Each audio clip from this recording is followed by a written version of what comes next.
It's time for Twit This Week in Tech. We got a great panel for you. I'm so excited about this. Amanda Silberling is back. She's covers media and culture for TechCrunch.com.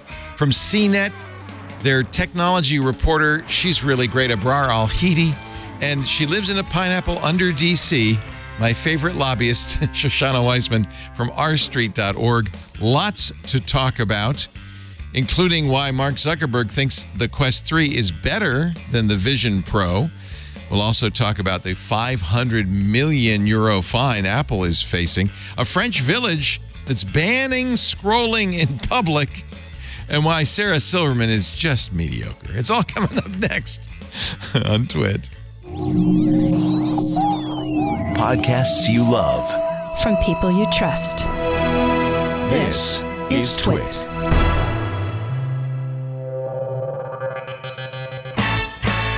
This is Twit, This Week in Tech, episode 967, recorded Sunday, February 18th, 2024. I'll be your Shabbos goy. This Week in Tech is brought to you by ZipRecruiter. Our friends at ZipRecruiter conducted a recent survey and found that the top hiring challenge employers face for 2024 is a lack of qualified candidates. But if you're an employer and need to hire, here's some good news. ZipRecruiter has smart tools and features that help you find more qualified candidates fast. And right now, you can try it for free at ZipRecruiter.com/twit.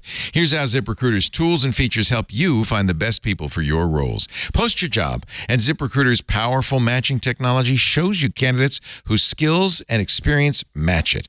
Use their Invite to Apply feature to send top candidates a personalized invite to encourage them to respond. And ZipRecruiter's rating tools will help you rate your candidates so you can pick the right one fast. Let ZipRecruiter help you conquer the biggest hiring challenge, finding qualified candidates. See why 4 out of 5 employers who post on ZipRecruiter get a quality candidate within the first day. Just go to our exclusive web address right now to try ZipRecruiter for free, ZipRecruiter.com/twit. Again, that's ZipRecruiter.com/TWIT. ZipRecruiter, the smartest way to hire.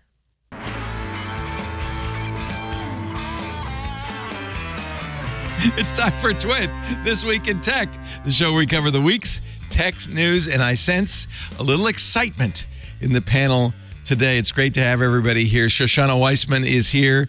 She's president of the Sloth Committee.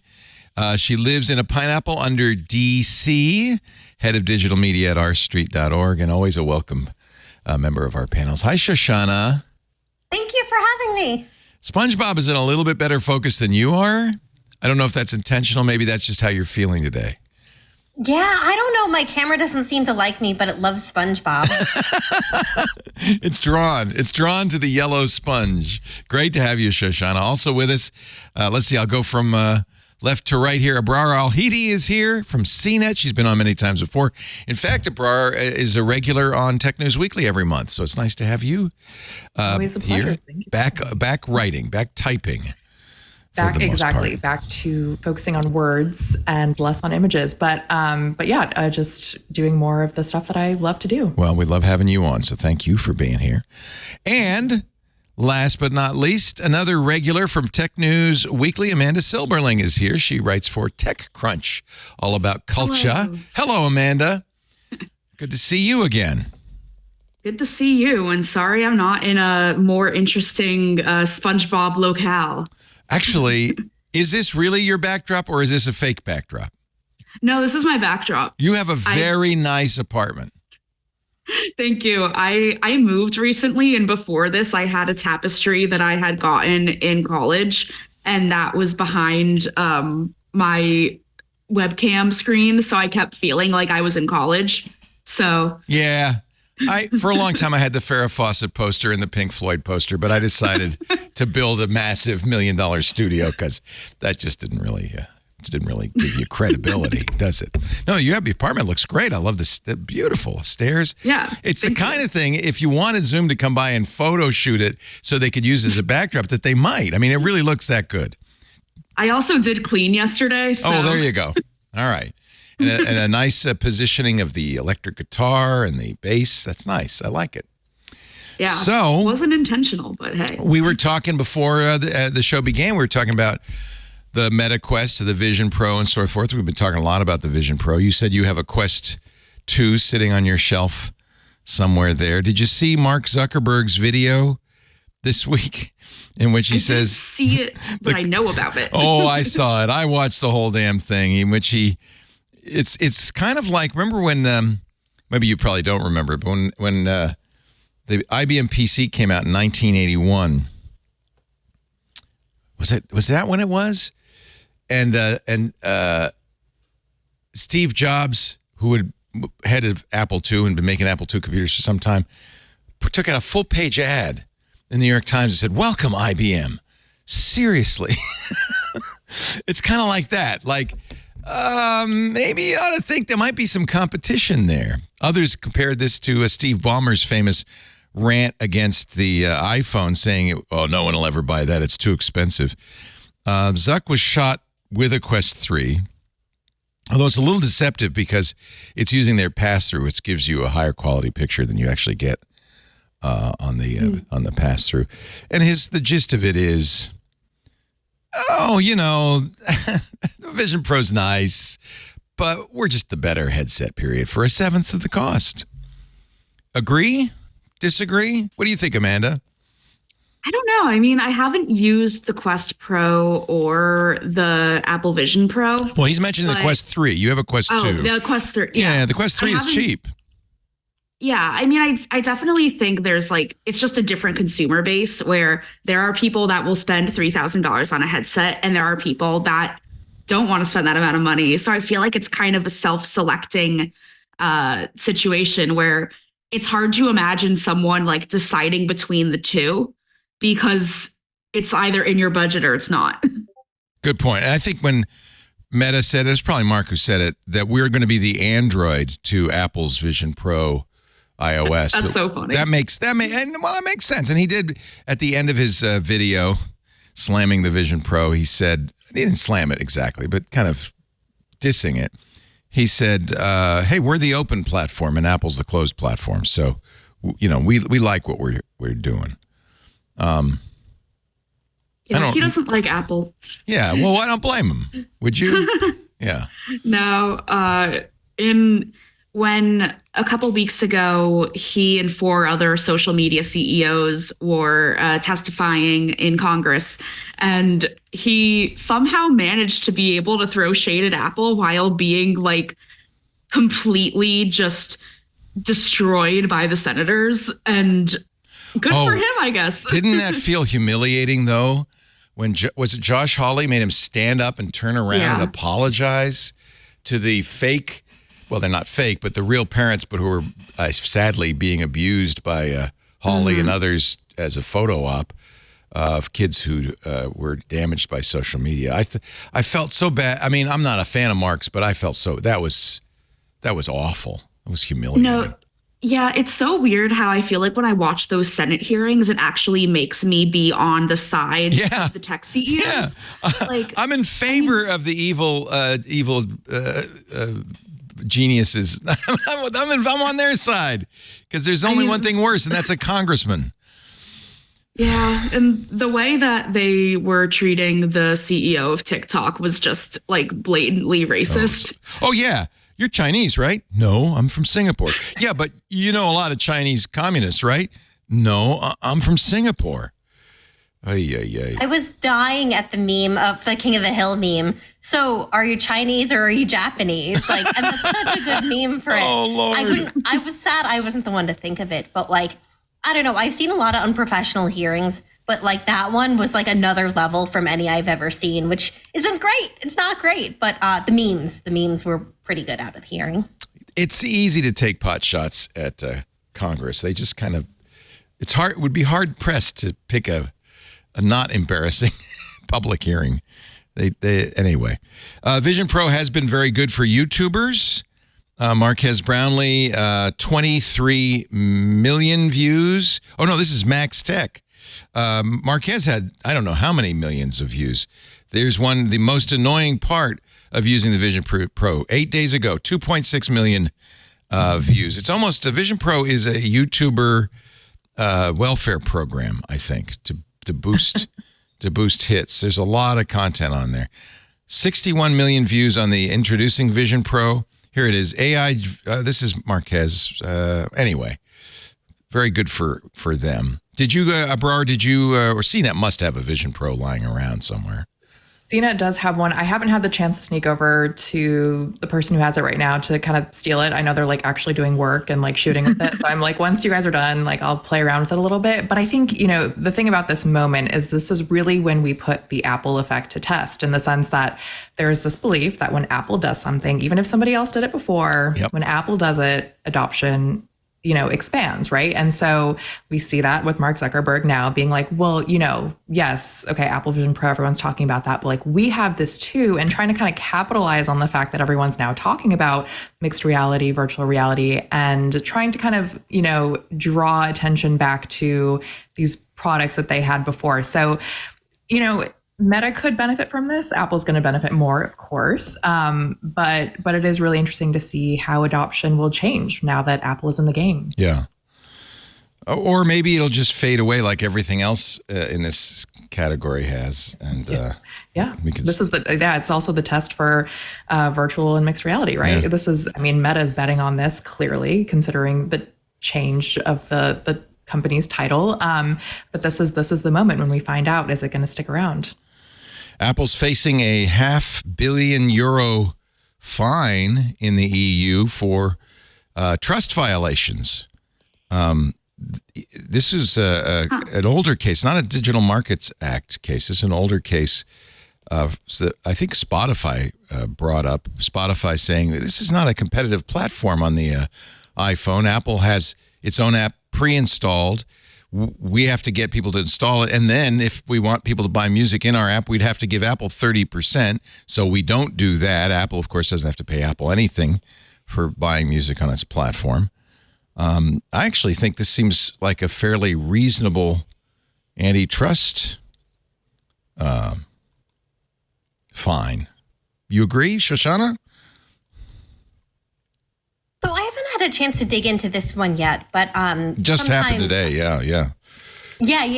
I knew that this one's like crazy recent because there's been so much stuff happening in the EU. I just worry sometimes when they go after app stores, because I know app stores are also legitimately trying to protect people from cyber harm. And I think that that's something that's real and kind of reasonable, because everyone's like stuff is getting leaked constantly, which isn't great. So on the technological side, I'm always just a little bit torn, because like I kind of want companies to be able to do what they're doing, especially when it is in pursuit of protecting users. But I also get that like they're not fond of app store fees, but I'm also not fond of a lot of the stuff the EU has been doing. So, I kind of get it. That's why I asked you, because of course you're free, our street, the company you work for is a free market forward think tank, right? That's probably the best way to characterize it. And this is, a free market, but yet the free markets don't work unless there's some sort of regulation on monopoly. Isn't that the case too? That's required? Well, there's already competition. Like you can have an Apple, you can have Android. There are other. That's what Apple says. Less popular. That's what Apple says. We'll just get an Android device. Yeah, if you want. That's why I do, because I feel like Apple gatekeeps stuff too much, and some people like it and like the other features. But like I feel like sometimes Apple devices are just too closed for me, so I'm not always a big fan of them. So I don't know. For me, I'm just kind of like I live what I preach, but I know that that's a lot to ask of normal people just trying to go out about their day and stuff. I should mention this is a Financial Times scoop from Javier Espinoza. The fine is expected to be announced early next month, but he says according to 5 people with direct knowledge of the long-running investigation. €500 million is a lot of money. It did get a $1.1 billion fine in France for something similar, which was later revised down to a third that on appeal. And of course, there'll always be appeals, and they can drag this out for a while. But this is a lot stronger than anything the U.S. has done about the App Store. The EU seems to be the kind of the knife edge of this kind of thing. But I don't know if that's good or bad. You don't like the idea, or do you? No, I don't know. I just kind of worry, like, even in the U.S., like, I feel like politicians have really enjoyed going after the app stores and after tech in general. Meanwhile, like I had a rental car company take like a couple of thousand on my credit card for saying I'd stolen a car even though I hadn't stolen a car. Oh God. Oh my God. And That's happened to you? I've seen stories about that. They didn't throw me in jail because it wasn't Hertz. Hertz will throw you in jail. And I'm like, maybe there's something we do about this. Like, had you returned the car? Yeah, I returned it. I actually had to ask like an airport to get me video of me returning the car. Oh my God. And before they returned it, they're like, whoops, someone returned it in Minnesota. Bye. And I'm like, cool. So do I get my money back? And I'm not saying, there's not legitimate qualms against certain tech companies, but I kind of feel like taking thousands of dollars out of random people's accounts and lying and saying they stole a car, and in Hertz's case, throwing them in jail might be a bigger concern. Maybe that's just me. Did you not get your money back? It took a little bit, but I did. Eventually. And no apology. No apology. They're like, bye. So now I just record me. I like selfie and then turn the camera around. I'm like, here's me. Here's the car. Returning the car. So that way I can have it. Or get a receipt if you had a paper receipt that says,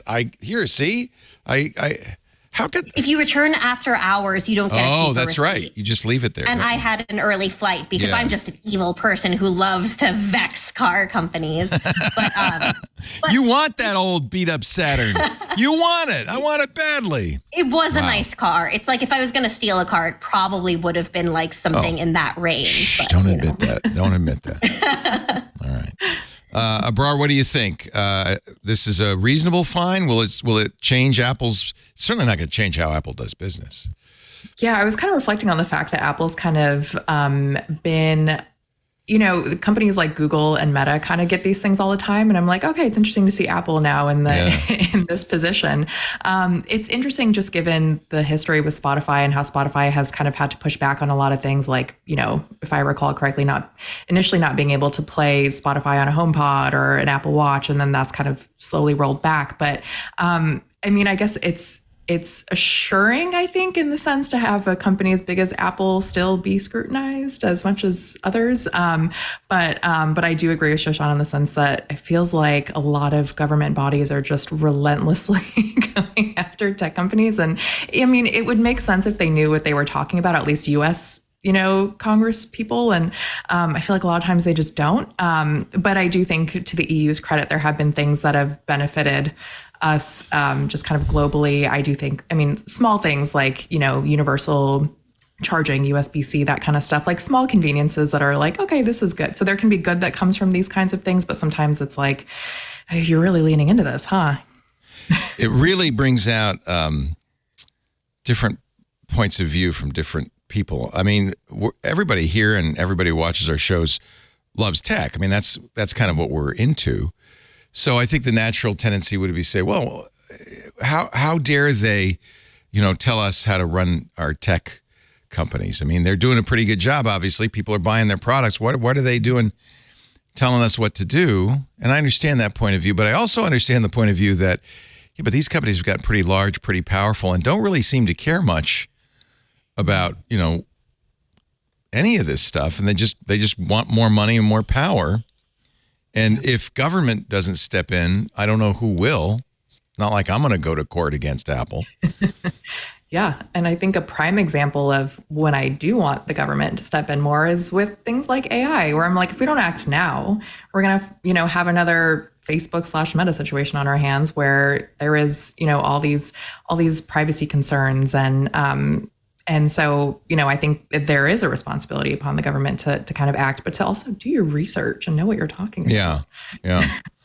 AI is an interesting topic. I think nobody has enough few have enough affection for AI to defend it.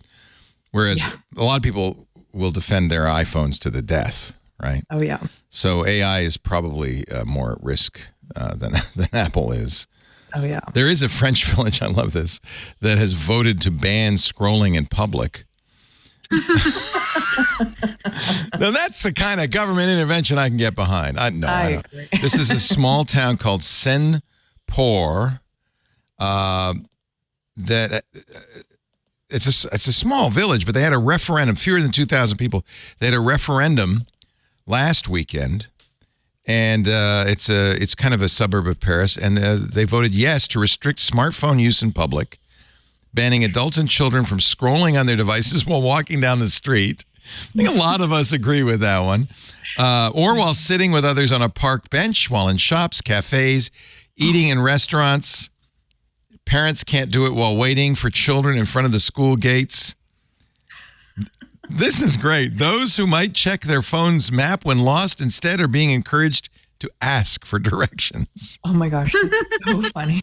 Yeah, I've heard that French people are just really nice to tourists, so I think that that's a great idea.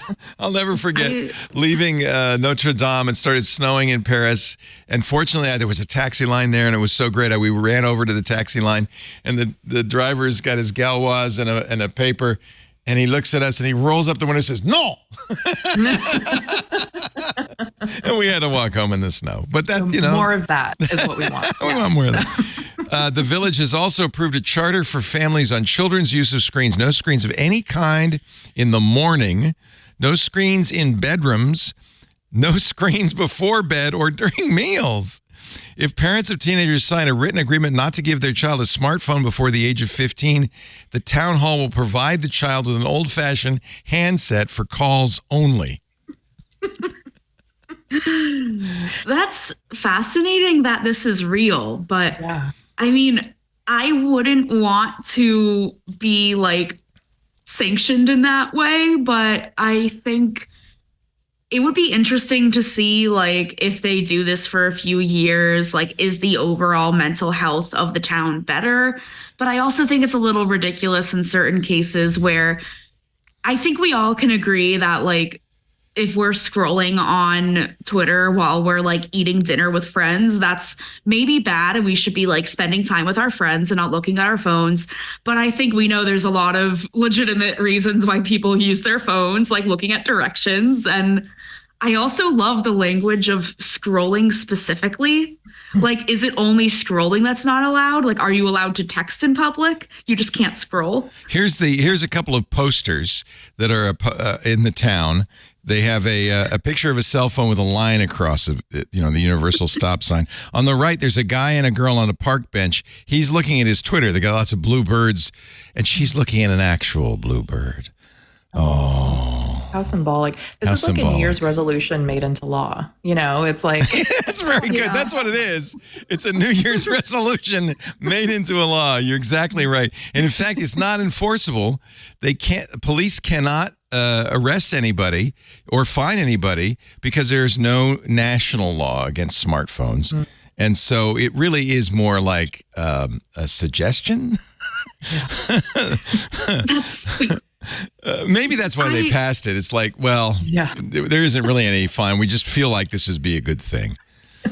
I feel like this is an intervention by the tourism board of this random French town. I'm calling it now. Do you want to go there? Do you want to go there now? Or you don't want to go there? I don't know. I'm just taking a strong stance for fun. But is this over-regulating? Is this the government over-regulating, Shoshana? I mean, it's just like, I've been reading a lot of bills today and they're all really bad. And this one, it's like, I like that it's not enforceable because, as you know, there's no fury like a non-binding resolution. Yeah, exactly. It's not going to do anything bad to you. This is from Angelique Chrysafi in Saint-Port, and she's illustrated it in The Guardian with many, many pictures. This is one of my favorites. Jean-Luc Rodier writes, supports the ban, but his son Gabriel sees no point in it. But like any good father and son, they can agree to sit down to a good croissant, a cup of cappuccino at breakfast and talk. So that's only in France. That's an only in France story. I love it. All right, let's see. Let's take a little break and continue with our fabulous team. You wanted to talk a little bit about Bluesky. I know, Amanda. This was a tough week for people who write about social media, as you do, Amanda Silberling, because there wasn't just one, but there are two books that came out this week about Twitter under Elon Musk. We could talk about those as well on this fabulous episode of This Week in Tech. Our show today brought to you by ExpressVPN. ExpressVPN says using the internet without ExpressVPN is like driving without car insurance. Why take the risk? Why does everyone need a VPN? Well, every time you connect to an unencrypted network, that means at the airport, at a hotel, at a cafe, any bad guy on the same network can gain access to you and to your personal data, passwords, financial details, etc. Not just watching the traffic go by, but if you don't have a VPN, he can see who you are. And there are tools widely available, easily purchasable, like the Wi-Fi Pineapple, that can let him get into your system by posing as your home Wi-Fi access point. He can see you. He can see what access points you've given permission to. He impersonates your home Wi-Fi access point. Your computer goes, "Oh, we're home," and joins it. It's a stronger signal, after all, than the cafe's signal. And now the bad guy is literally inside your network.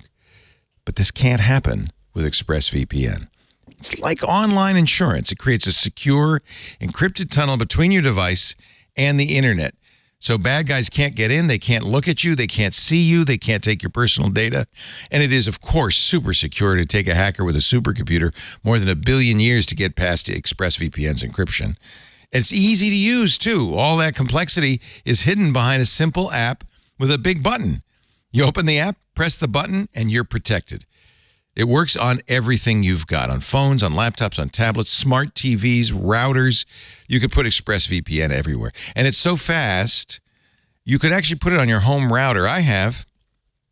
Protect your whole house, but no one will even know you're running behind a VPN. It's that fast. It's that usable. You can even watch HD video, no problem.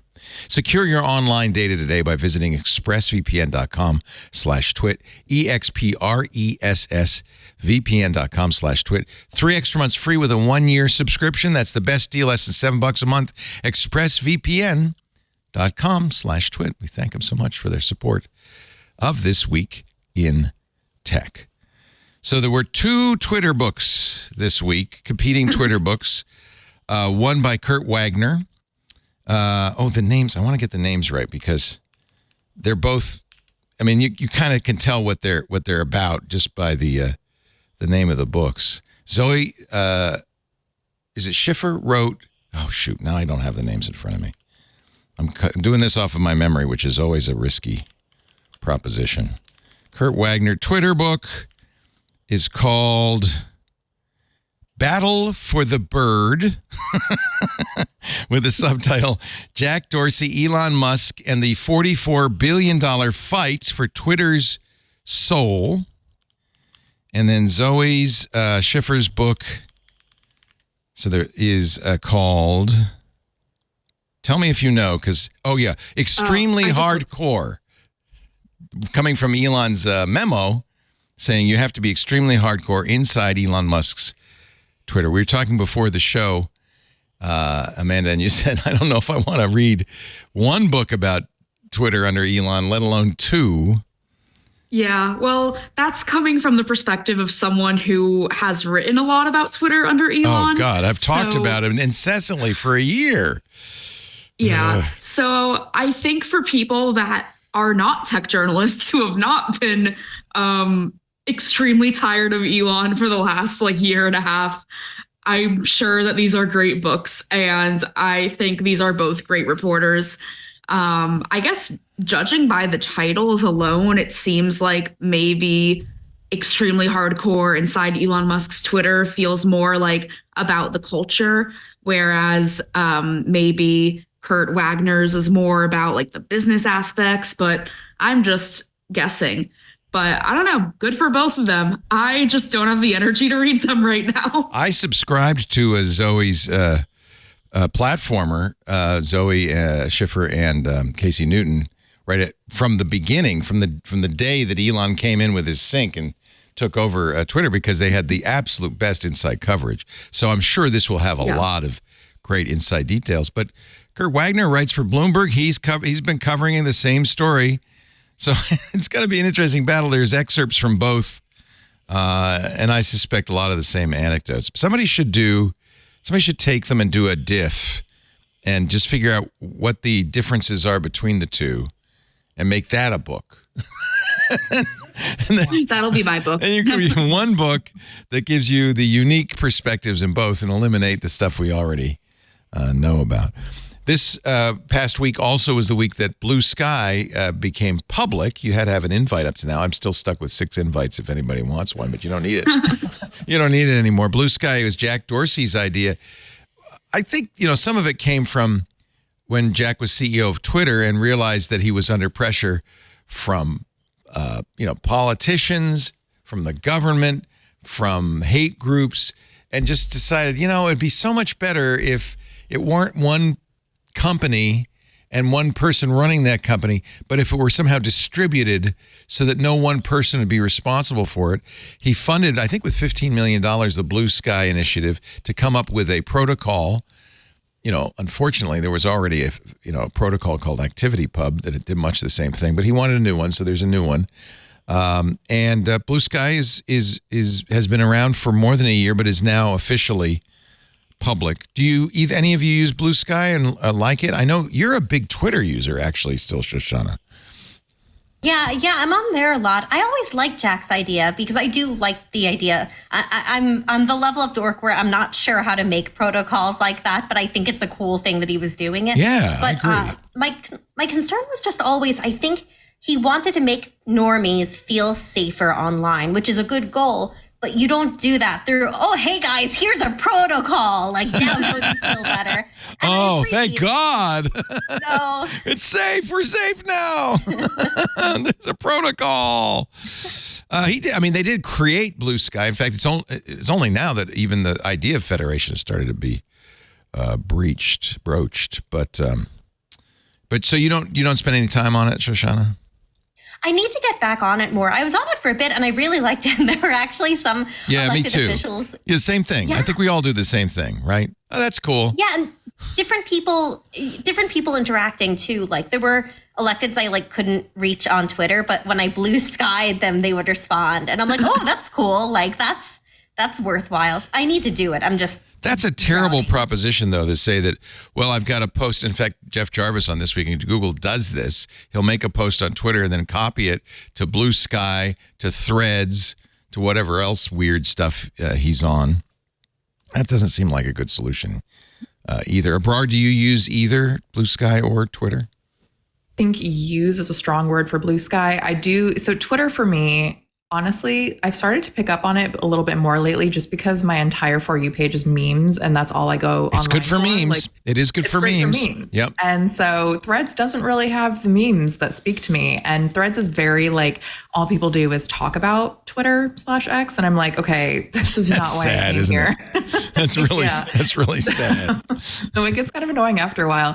I think I haven't logged into Bluesky in probably 6 months. I do have it. It was the thing that a lot of us flocked to when Twitter went to hell. But yeah, I've started to I do feel like Twitter still has the people, right, that will follow and the engagement, which still isn't great compared to what it used to be, but it's better than Threads or Bluesky. I see so many people complaining that they're seeing horrific videos and stuff on the For You tab, and I don't see any of that yet.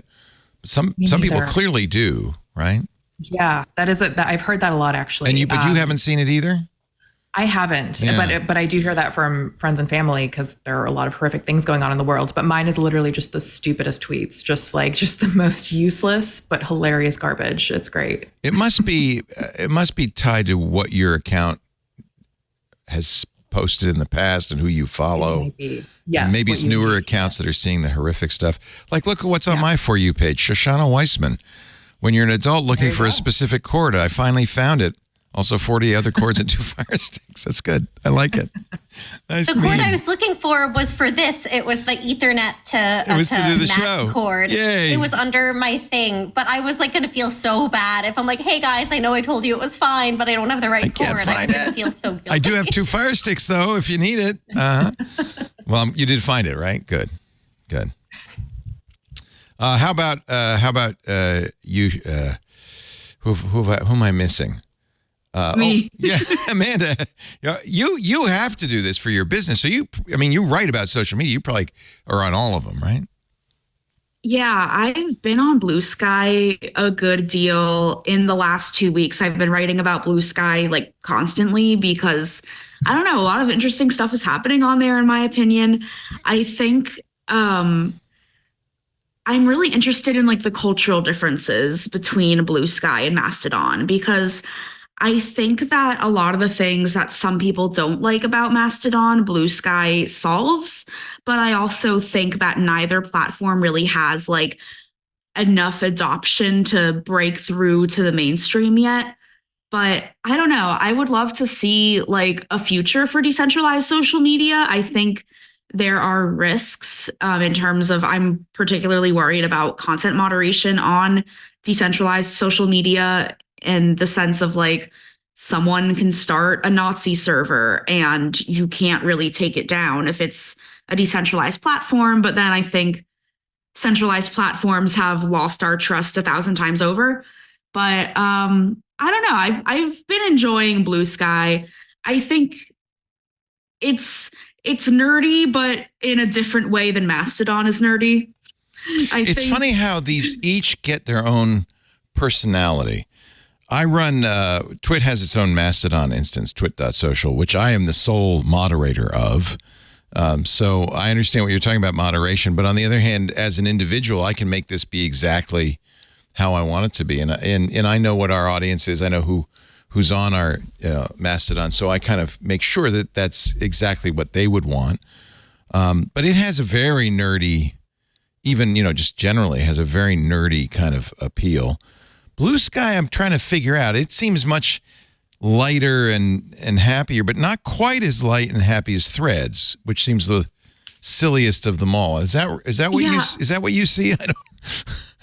Yeah, I mean, I feel like caveat that like obviously there are multiple communities that exist on all these platforms and it's not a monolith, but Threads is very like brand driven, it feels like to me. Like it feels very uncool, like they're trying to be cool. It's like making Mean Girls jokes where it's like, it's not 2004. The movie came out in 2004. I know there's a new one, but these jokes have all been made. That's a weird way to say it, but I don't know.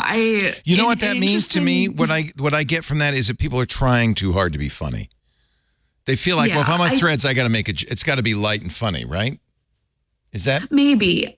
I think I'm also skeptical of Threads saying that they're not going to promote political content, which, I mean, on one hand, I think there's a way that promoting political content could promote misinformation, but also like I think people need to be able to talk about politics freely and openly. Yeah. Well, that's part of what these. At least Twitter was certainly a big political site.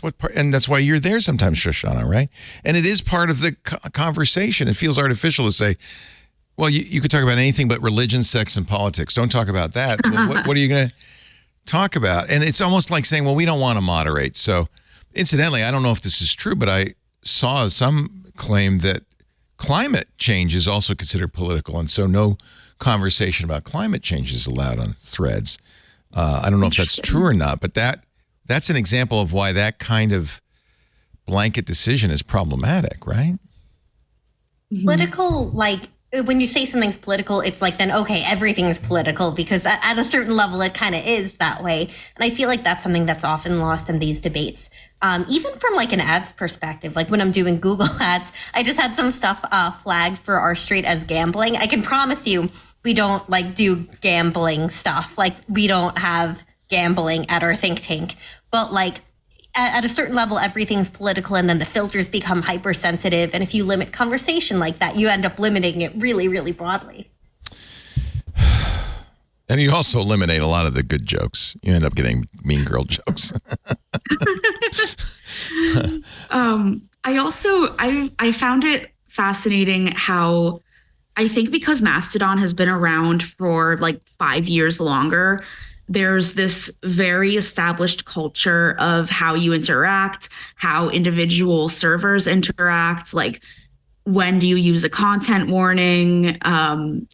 things like that. And I think Mastodon also has a culture of the people that are on it, like they know what a decentralized social media. Yeah, they get what they're means. doing. Yeah. They're very tech savvy, which is good.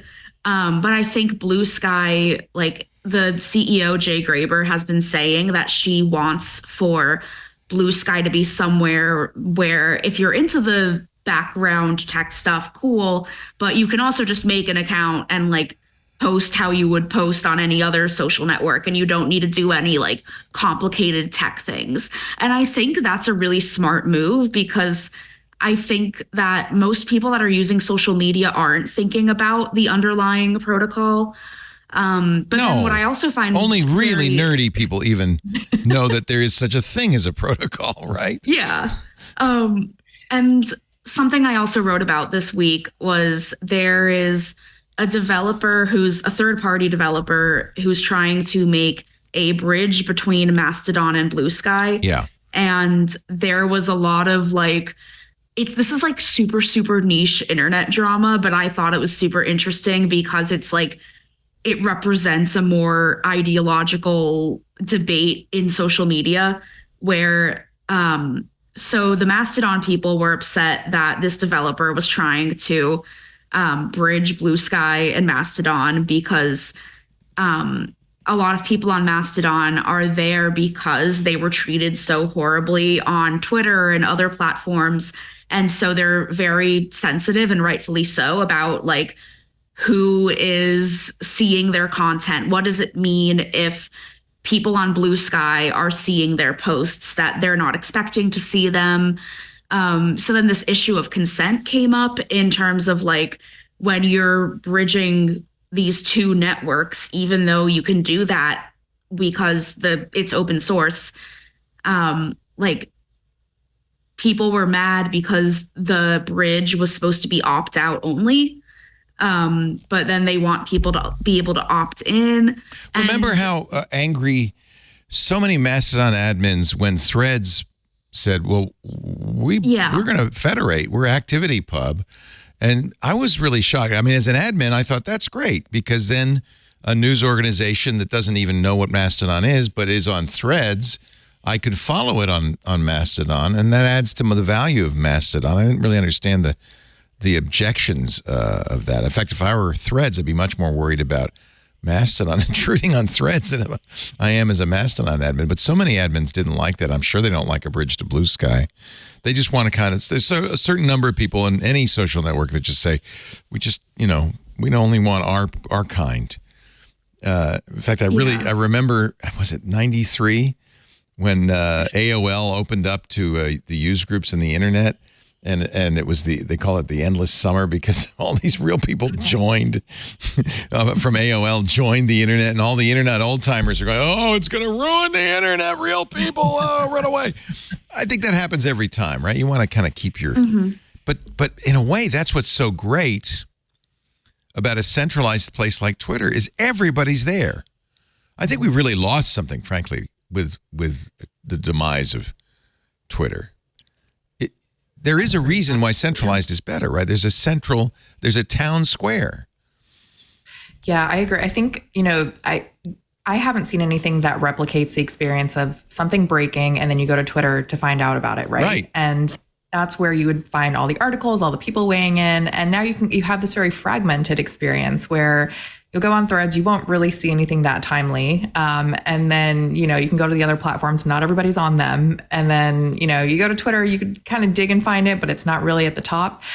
So we really did kind of lose something critical there. It's sad. I don't think there's any, I don't know. Is there any hope, Shoshana, of getting Twitter back?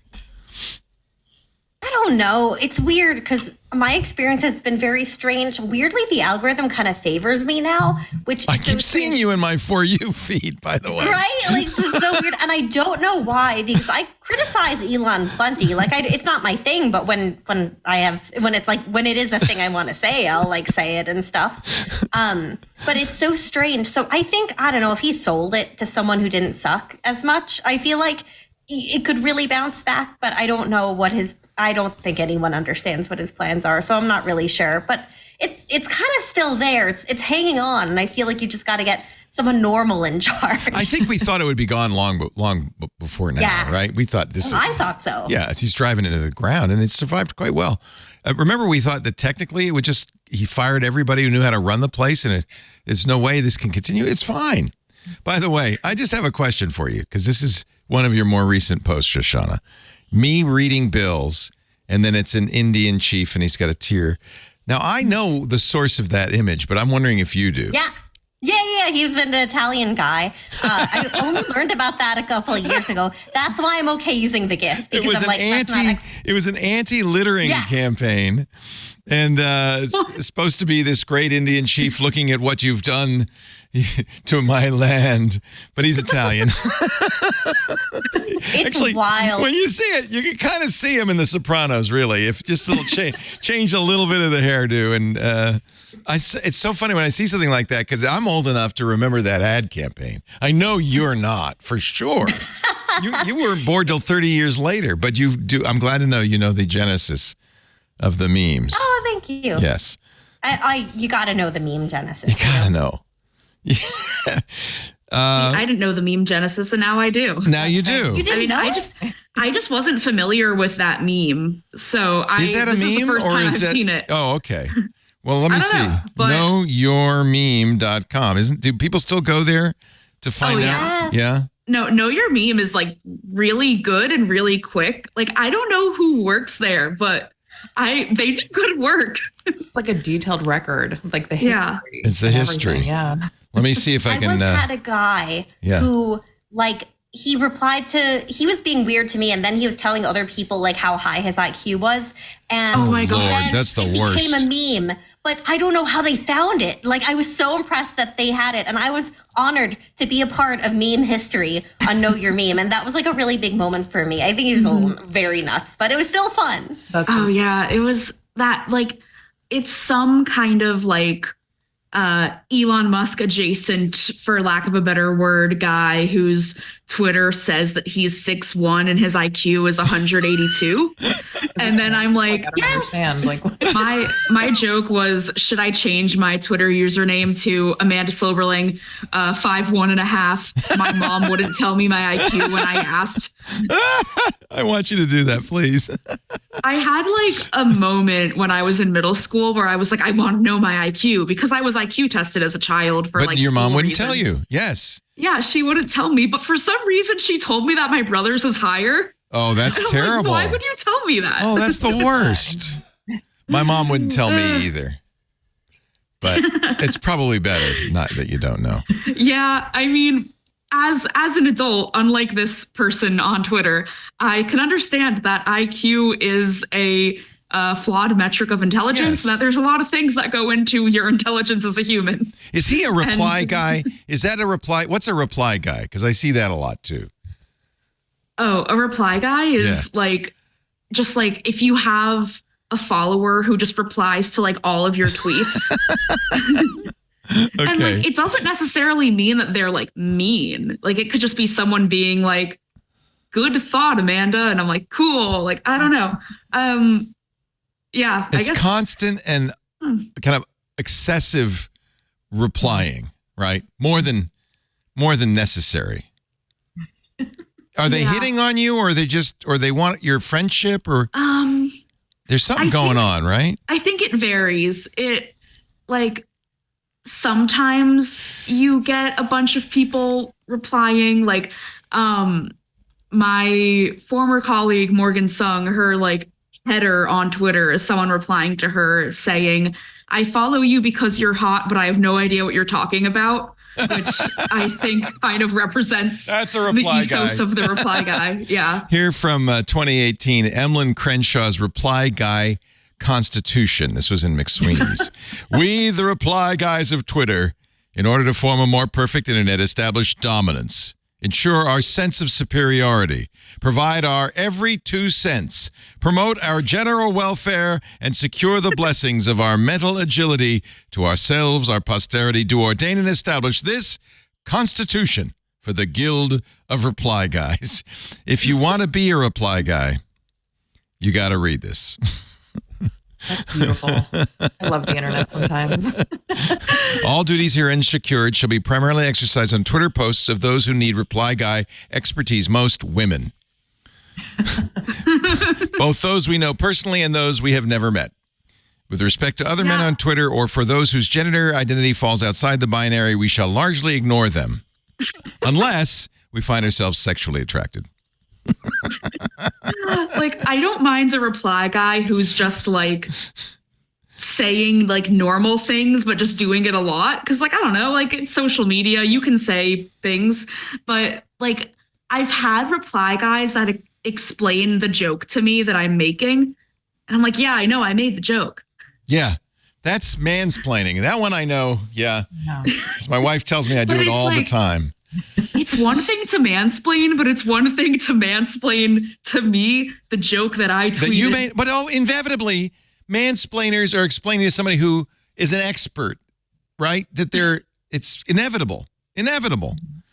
Now, Abrar, I bet because you're on camera, anybody who's in public or on camera or does radio, you get an inordinate number of people with opinions. It's very amusing sometimes. My DMs are a constant source of entertainment. And me and my friends will constantly joke about these. Sometimes I forget, but I'm glad I shared these like screenshots with my friends because they'll like bring it up, a year down the road. And so it's a mixture of things. Some of them are, honestly, I get fewer racist replies than I'd expect. So that's good. That's really good. Because really you wear a hijab. Exactly. I would expect you to get a lot of anti-Muslim rhetoric. Yeah, absolutely. Like so thankfully that is a bit toned down, and we do a good job of deleting anything that pops up in any videos that I'm in. But they're also like really sweet. Like I got one last week where somebody just said, "Thank you for like being a trendy Muslim woman and wearing hijab look cool." Good. And I was like, that's so sweet. Good. And it, comments like that of like, proud of you for sticking up for, what you believe in. And I don't preach anything on my content. I'm here to be a journalist, but obviously the way I look is an obvious declaration of my faith. But then I get, but then there are a few reply guys who I think are really sweet just because they always hype me up and like my content. And like, I have like, anything. As tech journalists, our audiences are largely male, so yes, lots of very nice people. So I'm grateful for that. Yes, they're all reply guys. That's for sure. Yes, exactly.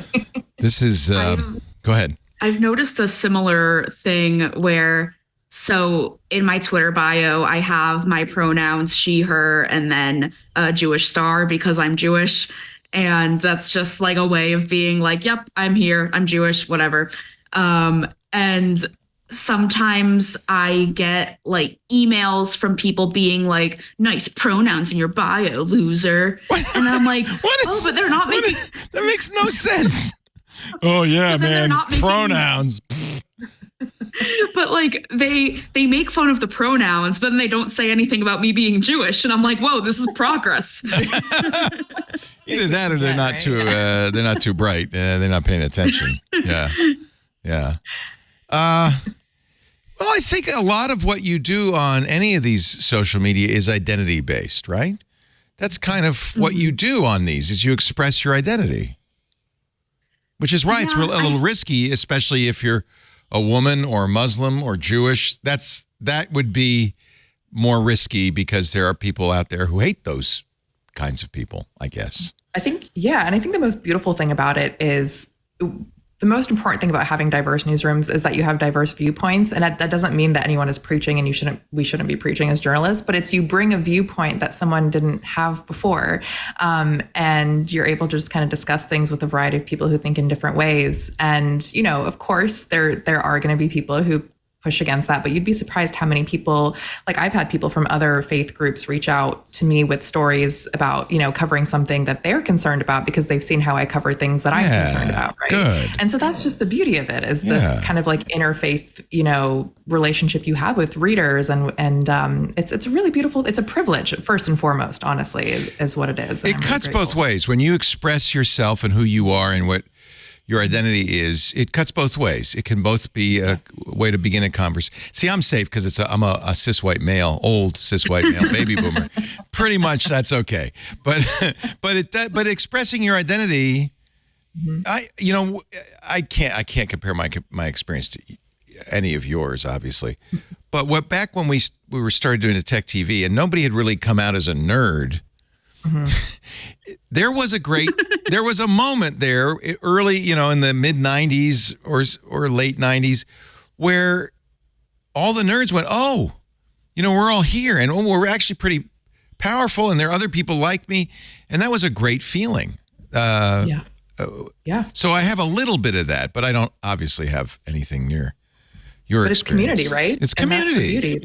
So it's a double-edged sword. You're going to be attacked because of who you are, but also, and I think maybe it outweighs, I don't want to put words in your mouth, but I'm guessing maybe it outweighs, the community outweighs the negative aspects. Is that true? Yeah.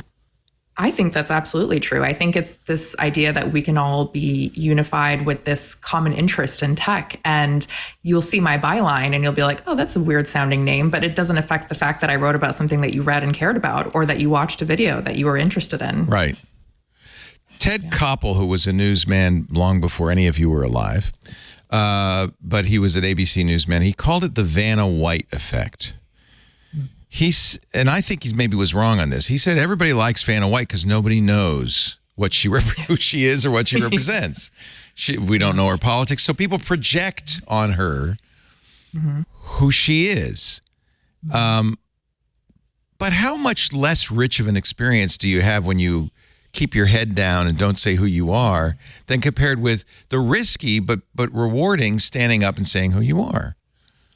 Yeah. It's and in a way, social networks were a very easy place to, not such a risky place to do that. The worst thing you're going to get is rude DMs and nasty replies. But for the most part, that was it, right? Yeah.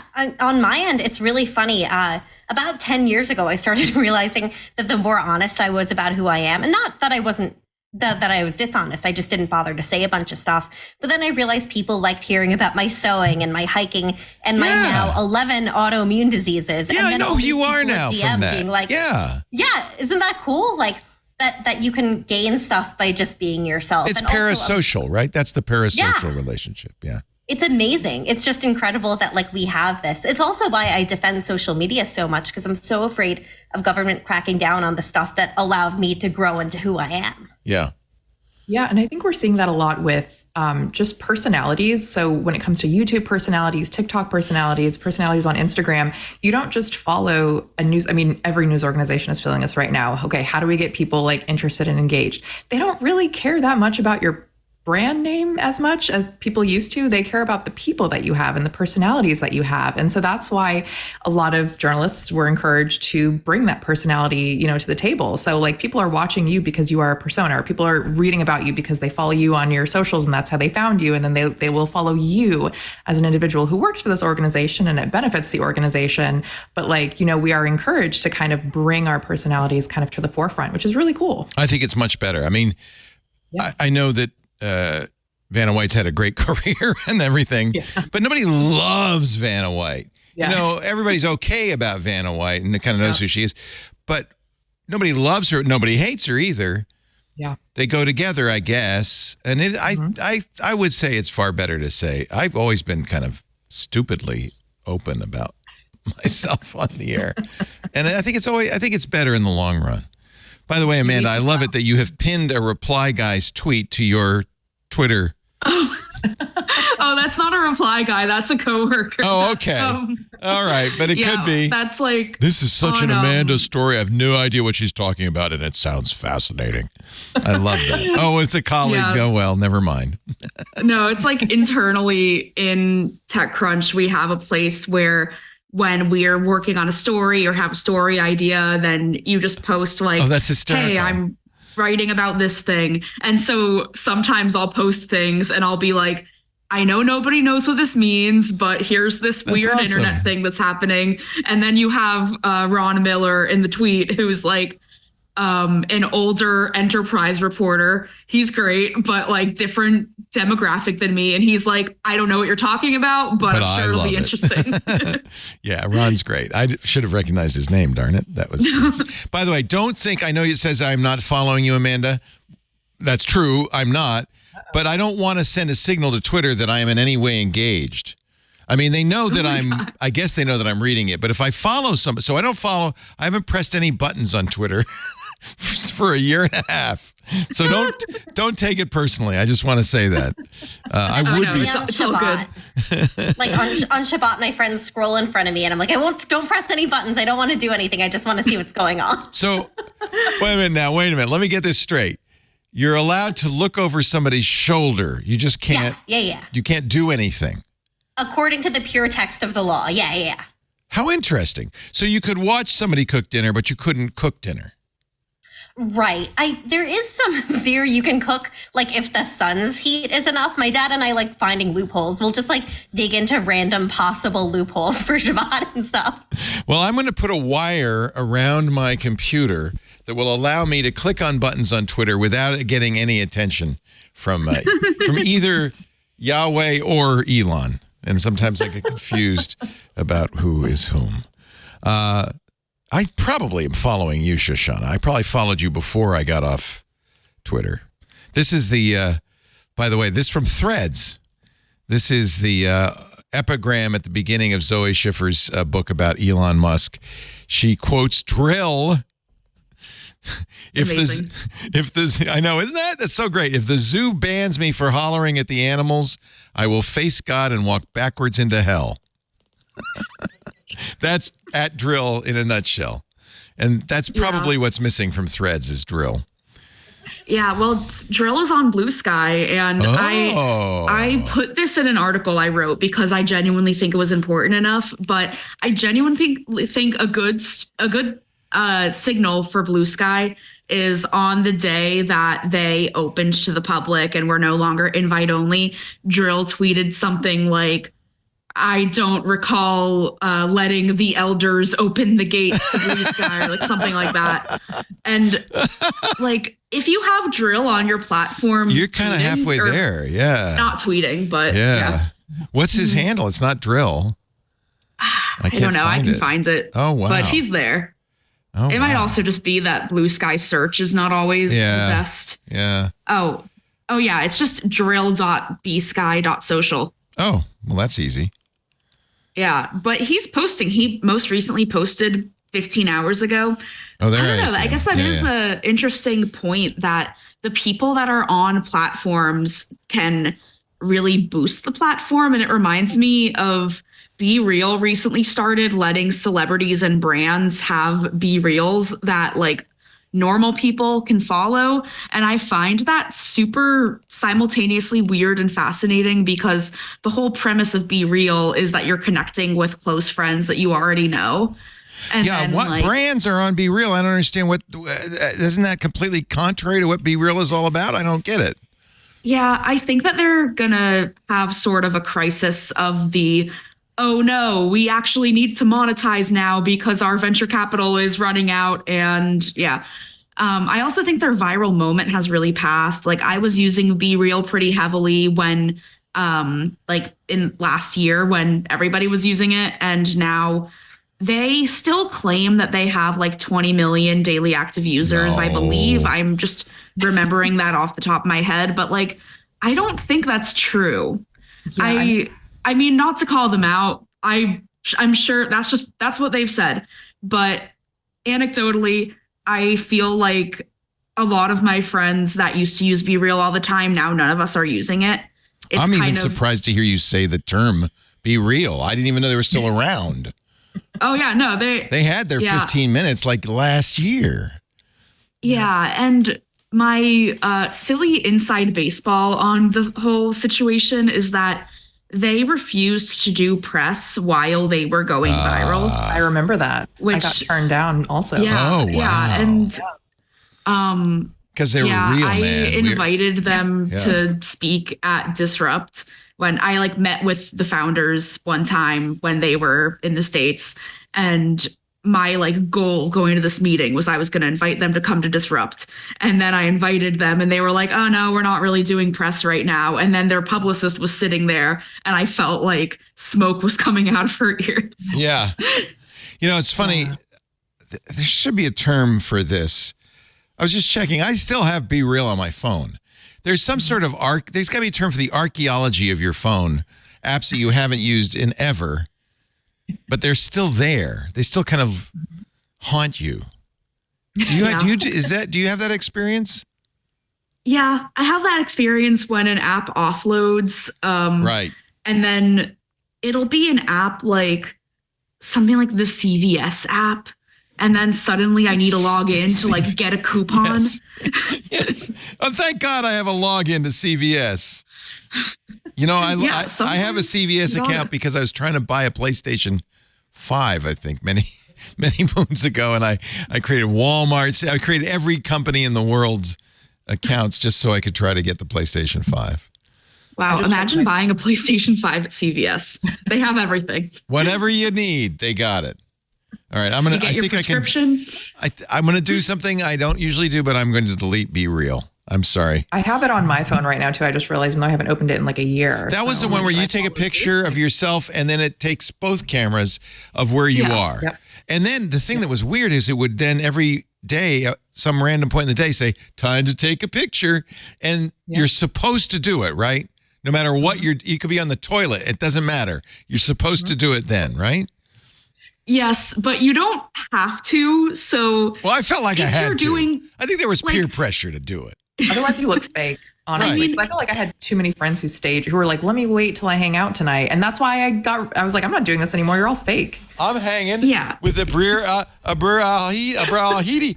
Look who I'm with, guys. Woo, balloons! Oh, no, I just triggered the reaction for Zoom.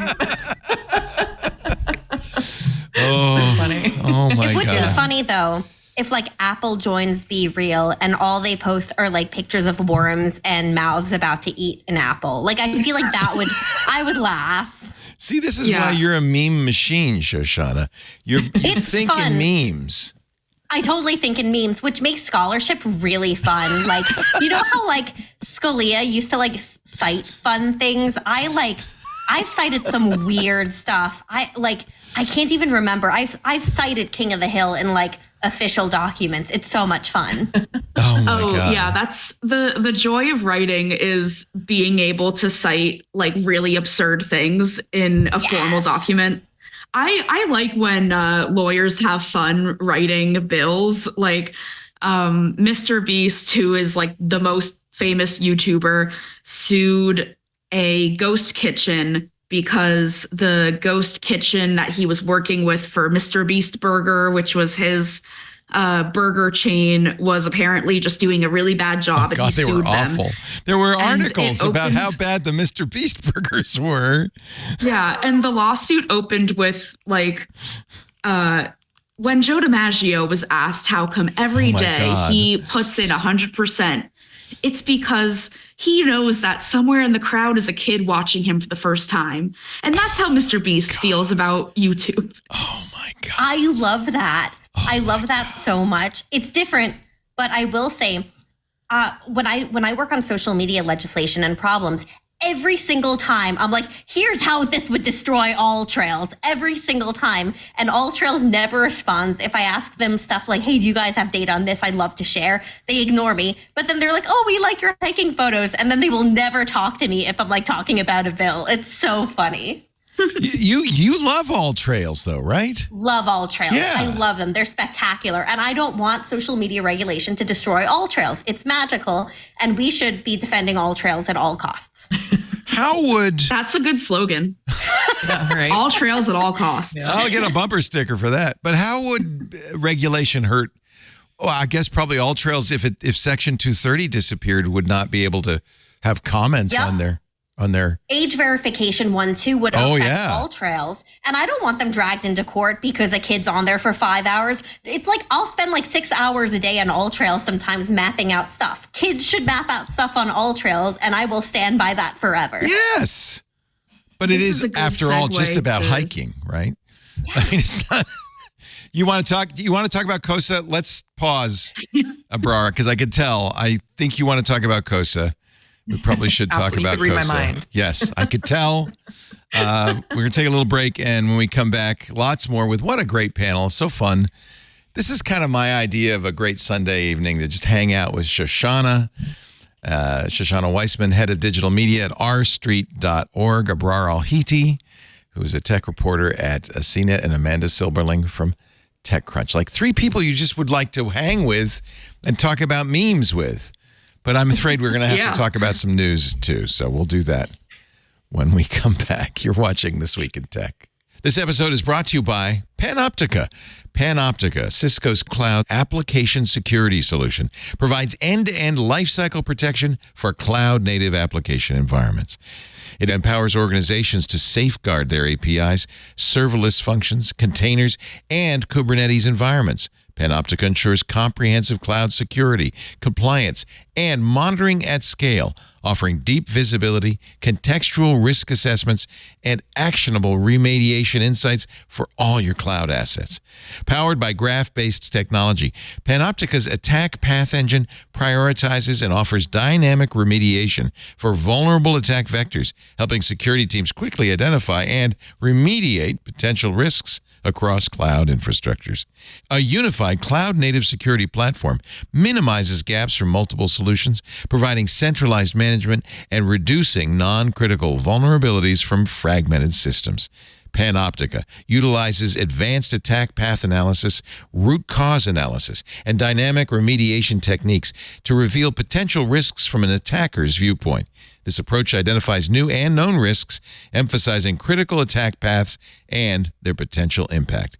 This insight's unique and difficult to glean from other sources of security telemetry, such as network firewalls. Get more information on Panoptica's website, panoptica.app. More details on Panoptica's website, panoptica.app. Have you approached for ads All Trails? No, I'm kidding. Oh, I love All Trails. Oh, love them. Love them. We've got hymns. Is that close? No. I don't know. I can try it and see how it works on me. Would you get back to me, would you? I will. I don't think you need the hair growth products, though. I got to say, I think you're probably okay on that. Thank you. Yes. I actually legitimately have too much hair, and it's an actual problem. Same. I think this is a Jewish thing. Too much hair? My wife has too much hair, but I like it. And she straightens it, and I keep saying, no, just let it go. Because it's like out to here. Jufro. Let it go. It's a Jufro. Exactly. I did not. Yeah, when I was in middle school, my hair was like out to there because I didn't know how to deal with it. Yeah. But also, I grew up in Florida, so the humidity was like crazy. And then now that I am not living in a super humid place, my hair used to be curly. Now it's not. I like it. It's like a soft Thank you. wave. It's perfect. Thank you. Incidentally, I want to issue a correction or a clarification. Berserk in our Club Twit Discord says, for a second, I thought Shoshana was saying defend chemtrails at all cost. Defend chemtrails. No, I'm kidding. No. you were talking about All Trails, which is an app for hiking. Right. Okay. Let's make that abundantly clear. You saved your entire reputation, by the way.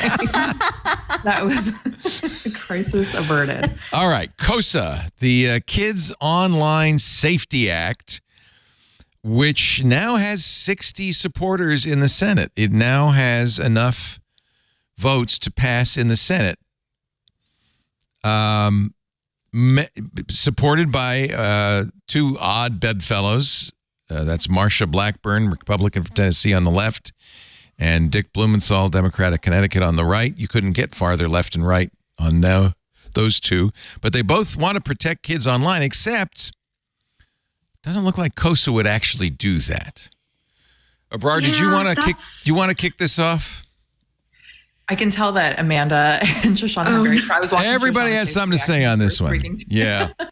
It's interesting given the fact that, again, like as we touched on earlier, Congress has tried very, very hard to figure out how to reel in social media. And, we've heard a lot about KOSA over the past several months. And, it's hard to figure out the right balance here, right? Because,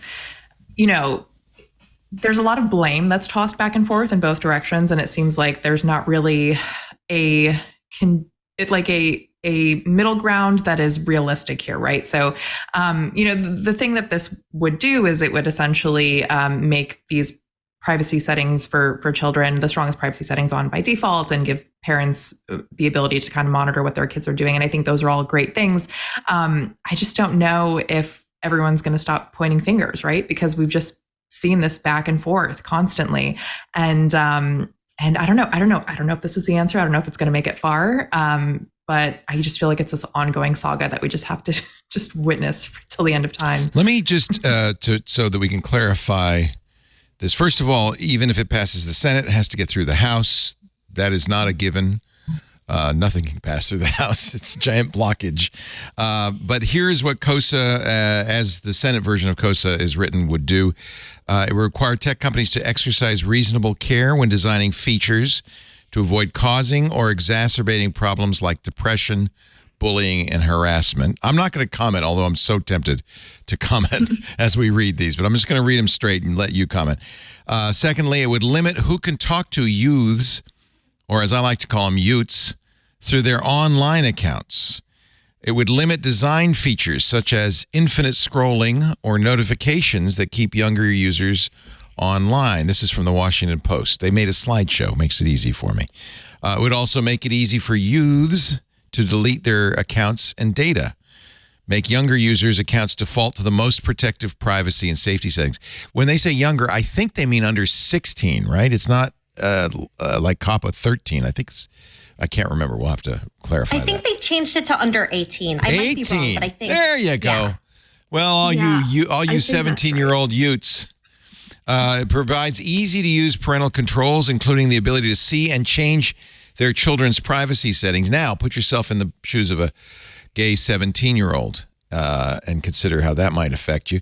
Allows parents to see the total time their children are spending on a platform and set restrictions, and allows parents and educators to easily report harm to the companies. Now, all that seems okay, Shoshana. So this is unconstitutional many times over. I actually wrote like a 20,000 word series, not because I'm long-winded, but because I had to cover so much of all the problems with it. I have actually referred to your excellent article on that. Thank you. Yes. Yeah.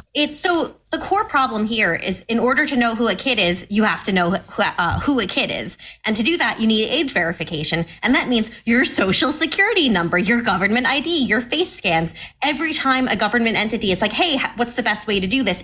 They get there. And kids' data is hacked a lot. I mean, like in England, they proposed you go to a pub and verify your age. Age verification is very problematic, obviously, right? They really haven't solved the issue. And I like the idea of protecting kids' privacy. The problem is, if you're doing that by violating their privacy many times over, plus everyone else's privacy, then great, you've created lots of opportunity for hackers and for leaks and, accidental breaches. It's just a huge mess for cybersecurity. And also the courts have ruled so many times you cannot do age verification like this. They ruled this in the 90s and the 2000s. The precedent is so clear. I have so much documentation and no one cares. The lawmakers do not care. Does that mean we shouldn't worry about KOSA because it will immediately be challenged and overturned in court? It would be cool if lawmakers didn't pass things that they had reason to believe were unconstitutional. We're not there. I live in reality. That said, it's just you don't want to create this this antagonistic regulatory environment. Not to say that regulations aren't needed sometimes, but you want it to be about evidence, about actually fixing problems. Oh, you not silly person. Sorry, I know. You are but so silly. Infinite scroll. They're banning infinite scroll for kids. Oh my gosh, and autoplay. Like, it's okay for Netflix, but bad for TikTok? What the hell? It makes me so mad. I'm like, okay, apply it universally. Oh, you don't want to apply to licensed platforms. Maybe that's not the problem here. Shoshana wrote this analysis last July, actually. You can read it on ourstreet.org. along with your colleagues Canyon Brimhall and Josh Withrow. And you've got the points really, I think, very clearly and coherently laid out. This is more than 6 months ago. Obviously, I don't know. What's wrong with Marsha Blackburn and Dick Blumenthal? Can't they read? Unenforceable mandates. Likes these. I mean, he likes these bills, you know? Well, they're politically good, right? Because it's easy to say, look what I'm doing to protect children. Right. Go ahead, Amanda. Sorry. Blumenthal is the senator who a few years ago asked the head of safety at Facebook if he would delete Finsta. And then she had to be like, that's not a feature. I remember the Finsta conversation. By the way, I heard the other day that Instagram is going to make it possible to have Finstas. Like, take your Finstas and legitimize them. So maybe Blumenthal knew what he was talking about. I don't think maybe so, he had insider information. It's pretty clear he doesn't when he's talking about things like that. Yeah, it's just very obvious with these bills that the people that are writing them don't know how technology works. And with KOSA, I mean, it's been like, I think maybe like 2 years since it was introduced. And I feel like this thing keeps happening where at first it's like, hey, age verification, actually very dangerous and bad. And then they're like, okay, we're going to like try to fix that. And then it's like, hey, individual state attorney generals being able to decide what content is quote unquote unsafe for children, that's a problem.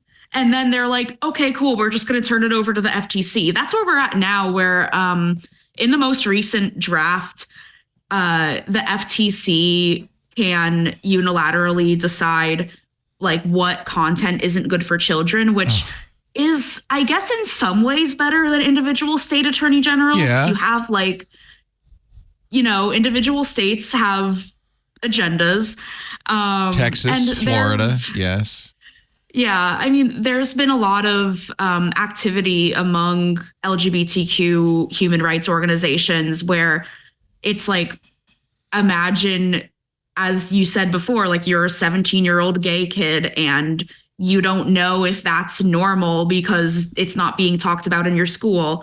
And then if you want to like look up resources, just like the Trevor Project or something, where it's like mental health for queer teens, you wouldn't be able to do that if someone decides that kids shouldn't know about queer people existing, which is what's happening already. It's already happening in libraries all in Florida and Texas. So yeah, Blumenthal and Blackburn, this is from the Washington Post this week, said the overwhelming bipartisan support for the Kids Online Safety Act reflects the powerful voices of young people and parents who want Congress to act.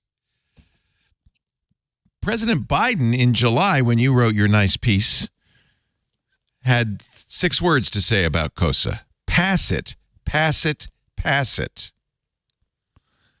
I mean, I don't know if Joe Biden knows much about how social media works either. Is that the problem? Is it people who just don't understand how this works? I feel like it's more cynical. I honestly feel like this is politics. This is, it's always a good thing to do, to look like you're strong in favor of kids. And that's really what this is all about. This is a really big thing for me, and it's actually a really big part of my work, not just in tech regulation, but also occupational licensing. There's a lot of different reasons regulations happen. Sometimes it just, there's a need and something's not being solved and you need new regulation. But it's really not uncommon that companies like regulatory capture, because then it kills their competitors because they can't comply. The do something or think of the children thing and just doing it irrationally without actual means ends fit is a really big thing. And then you just still have the other cynical, like, oh, it looks like I'm doing something, and that's all people really want. And I kind of like the means ends fit. You know, what's the problem? Can regulation solve it? Or is this something that just regulation for whatever reason might not be able to solve? Test it, see if it works, and then revise it if needed. Like, I like good regulation, but it's really hard for me to just go through so many bills every year that make me want to just stress out and like just that stop Italian-American reading Indian, bills forever. just a little tear coming down your face. Here's another paragraph from the Washington Post. Parental groups played a key role in securing additional Senate backers, according to a person with knowledge of the negotiations who spoke on the condition of anonymity.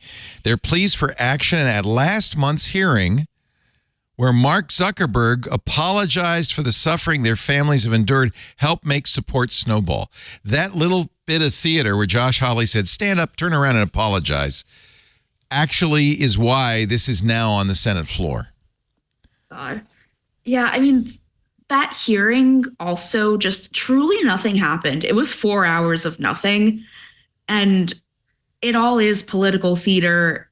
Like, they don't actually let the CEOs talk. And this came up in particular when I think it was Blumenthal was asking one by one the CEOs of Snap, TikTok, Facebook, Twitter, Discord. Discord was an odd one out on that panel. But he was asking them one by one if they would support KOSA, and the only one that would is Snap, which, I mean, sure, fine. They're trying to get points with Congress, but like the CEOs would start explaining like, oh, we think that the concept behind protecting children is good, but, and then they would start trying to have an actual conversation, and then Blumenthal would be like, so you don't support it. Okay, next. But wait a minute. I do. Watch this. This is Snapchat's, a portion of Snapchat's 2024 Super Bowl commercial from last week. This is their new, I think their new positioning. One like. This is a picture of a selfie. Two more, 2 likes, another selfie. More. 3, 10, 1,000, more. More likes, less love. More perfect pictures, less imagination. I thought this was going to be the God commercial, to be honest. More yoga pants, less style. More trolls, less compassion. More seductive, less appealing. Snapchat's decided, oh, wait a minute. We're the anti-social media. Except they're not. They're not. More consuming, less. So they're saying they're offering themselves as an alternative to, I guess what they're saying is the rest of the social media world. I think they're really trying to capitalize on that shift that Meta went through a couple of years ago, where they started, hiding likes and, they. But is Snapchat somehow magically? I mean, obviously they're suffering. They're not doing great. Yeah. TikTok's eating their lunch. Is it not? Is it like what you want your teens to be using instead of Instagram? Oh, there's a lot of no, because they both present individual problems. It's the same. Yeah. I mean, people like sell fentanyl on Snapchat, which I'm sure they do on like any platform, just because this is the reality of social media. Yeah. But it's not like, yes, on one hand, there are less social pressures on Snapchat in the sense of you're not posting a picture and then going, oh no, I only got X amount of likes, and this girl in my class got this much likes on her Instagram. But you're still like communicating with people in a way that disappearing messages sometimes can be helpful, and sometimes the fact of not having accountability or a record of what you said can lead to harm. I don't think like either product is better. They just are different and have different risks. All right. So I guess we're all against KOSA. I guess the good news is it's really just more positioning to get reelected than it is something that's likely to pass the House. There isn't even a House bill at this point. Not yet, because it hasn't been voted on in the Senate yet, but there's 62 senators that have said that they would support it. I don't know. Shoshana, I'd wonder, what do you think the answer is, instead of there's all of these social media bills that seem to just have so many issues with how would you enforce it without creating loads of privacy issues? Like, is there something that you think Congress should be doing? Not to put you on the spot. Yeah, no, we've always supported a national privacy law because we worry about if you segment out kids, then it creates more privacy problems, and we're not for that. But like and also even more education from the cybersecurity side, because I think a lot of times kids don't really understand just some functional risks around stuff. But any of the proposals around age verification or limiting social media run hard up against First Amendment problems and also just create more issues than they're solving. And also they just don't allow kids to be unique, because especially when they put on time limits, some kid might be doing something productive, like helping out a local business, or like I networked on Facebook as a kid, like when I was a teenager, and that's how I got to where I am. And I even found out I had fibromyalgia on some like random forum, which would have been covered by these laws. But like, I don't think laws can solve these. It has to be parenting, maybe stronger parental filters and options that cover a little bit more. But I just don't think that there's a role for government to tell parents how to have their kids use social media. It has to be up to the parents, but then the privacy legislation too. There is there's a grain of truth in this, right? My daughter's a millennial and thinks that social media is the worst thing that ever happened. She deletes her Instagram account regularly. But she says, yeah, you know what? There's definitely mental health issues and attention issues. There are problems. You think parents are the only solution to that? I think it's parents, but also I wouldn't be opposed to like schools helping kids understand how stuff affects them. I think like it has to be community kind of stuff. I don't think government can solve it with a law so easily as they like to think. I also wonder I don't know, we all said the same stuff about video games, about TV, about chess 100 years ago. Chess was the big moral panic. Yeah, chess was one of the moral panics. There's like all these articles about how dangerous chess is for you and stuff. Jeff Jarvis, who's the king of moral panics, tells me that when popular books became popular, holding a book back, that people were so concerned that people would read on trains instead of talking to one another, that would be antisocial, that books were going to be a big social problem. Obviously, we'd rather our kids read books now than participate in social media. So we've always been concerned about new technologies is the point, right? Yeah, and I think stuff just finds its own place, like All Trails, I know. But All Trails really is a great community platform to alert you if bears are in the area before a hike. And like Reddit has all these subgroups. I'm learning a lot about my latest autoimmune disease diagnosis through Reddit, which is really cool to me. I love Reddit. Reddit is like the best place ever. I'm glad it kind of survived the mismanagement, I think, that Reddit went through, with Steve Huffman kind of shutting down moderation and making a mess of it. But it somehow seems to have survived it. It's still one of the best social networks ever. But there's a lot of, you would agree, horrible stuff on Reddit. You just don't go there. That's a bad neighborhood. Yeah, I'm all up in stalking our histamine intolerance. YOLO. Okay, I'm probably not going to follow r/histamine intolerance, but it's good that it's there. Is all I'm saying. Is there a r/all trails? Probably. r/hiking for sure. Yeah, I actually use it. But here's the thing, like you can use all different stuff in such cool ways. Like I use Instagram to find new hikes. And I'm friends with a lot of people who do 14ers in Colorado. And then like we track each other's progress and we like encourage each other. Some of these people I've never met, we just love that each other loves like marmots and 14ers. Like there's good stuff online. Yeah. Reddit for me has become the platform where when I have a really random question at 3 a.m., I know somebody on Reddit has asked it. And then it's the most validating experience. And I'm like, okay, this is good. I'm not actually losing it. Yeah. There was some concern during the Reddit strikes or whatever, the bad period, that we would lose this because, frankly, a lot of people, instead of using Google, will Google site:/reddit.com and then do the search because the answers are better. Reddit, by the way, and actually I was really pleased to see this, has signed a deal with an unnamed AI, we don't know which AI group, to license their content. So this is exactly the kind of content an AI should train on, right? Really understand us. They're really, it is time to be real currently.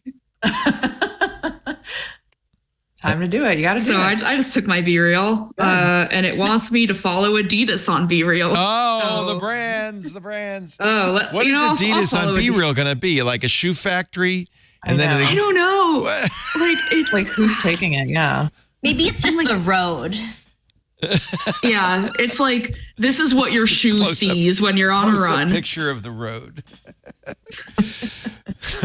Well, I'm glad you're being real right now. That's good. Did you? I haven't. I did just post, but like I get the notifications still, but I feel like in the last 3 months I've maybe posted like 5 times, and usually it's been like if I'm with friends and then someone's like, "Oh, I'm doing my Be Real," and I'm like, "Oh yeah, I guess I'll do one." I don't know. I just stopped using it. We also we have a TechCrunch Be Real group because you can have a group now. So sometimes I'll be real in the TechCrunch Be Real, and then it's just all of us looking at our computers because that's what we're all doing, which is very interesting and need very KOSA. compelling. They should have KOSA for TechCrunch authors. That's what they need. That's what we need. Yeah. Yeah. I just got a welcome back bonus for coming back to Be Real. It says, try posting 2 Be Reals today. Oh. What a bonus. Wow. I think I got that the other day too. Thank you, Be Real. I realized that the moment I decided to stop using Be Real was when I realized it was actually affecting the way I like went about my day, where it was like, God, I really hope my Be Real goes off right now. And I was like, this isn't normal. Like, this is not how I should be living. This is not okay. And it's the same reason I don't check Instagram stories, because it induces a level of FOMO that I can't deal with. So I just have to separate myself. Yeah, I was really disappointed in the aforementioned meeting I had with the Be Real founders a few years ago. I was like, I need the Be Real to go off while I'm meeting with the founders of Be Real. I think it went off like shortly after. Oh, no. Damn They probably wouldn't have let you post it. I think you should feel okay. They would have. Oh yeah, like, I mean it was like a off the record or not. I think it was like an on background meeting technically. Yeah. So I can talk about the fact that it happened. I don't know. We had a meeting. We talked. we were real. Yeah. I hope my Be Real goes off now. I hope it goes off now. It was just ridiculous. I was like, this is not normal. Abrar, get it together. It just shows you that there's no way the social media doesn't kind of, in some ways, become, Oh, absolutely. look at my perfect life. Oh, yeah. Aren't I wonderful? Disagree. I post on Twitter all my bad dating stories, and I post the You full do. story on And my I love close it. friends' Instagram. You have That's, some of the worst dates I've ever seen. You are. the worst. Oh It's my so bad. God. It's so bad. Oh my God. no. Wait, now I have to. It actually makes me like you better. I don't know why. Right? I don't know why, but I know it makes people like me better when I like just post these insane stories. I think it's that same thing. You're being honest. Well, first of all, you're very funny. So you don't do it in any kind of sappy, self-pitying way. It's hysterical. Oh no, it's just like, here's this crazy crap. Yeah. So it's nicely done. But I think also that's what we were talking about. But being authentic is almost always bad. See, if all you do is you post how great your life is, people will hate you. Oh, yeah. People will pray for your downfall. Yeah. Not just hate you. Look, it happens to everybody. Yeah. That's why I post about my colonoscopies too. I'm like, hey guys. Well, that's anyone going want a little doggy far. bag? Shoshana, now I gotta He's about say. to unfollow you. So I would be, no, I'm just kidding. Yeah, I just followed you today because we are virtually meeting, and now I'm like very excited for this new social media experience. It's gonna be weird. It's like some days it's all memes, and then the other days it's like all KOSA, and then I'm like out hiking and it's all marmots. It's like it's a weird mix. Honestly, I'm interested in all 3 of the things. I'm KOSA, hiking, and memes. It's perfect, isn't it? It's the perfect Twitter account. Yes. By the way, what do But we I do call it think- now? I keep hearing on the TV news, like they say X, formerly known as Twitter, or the former Twitter X. What is that what you have to say every time? So we don't have a specific rule at TechCrunch, which we probably should. We've had some like editorial changes, so maybe we'll have a Twitter decree soon. But I've been referring to the current company that is owned by Elon Musk as X. And then if you're referring to something that happened before, then it's Twitter. Yeah. I like that. I don't know. Especially since we're I feel- Twit and we predate Twitter and they stole our name. So I like X. Keep calling it X. That's what he wants.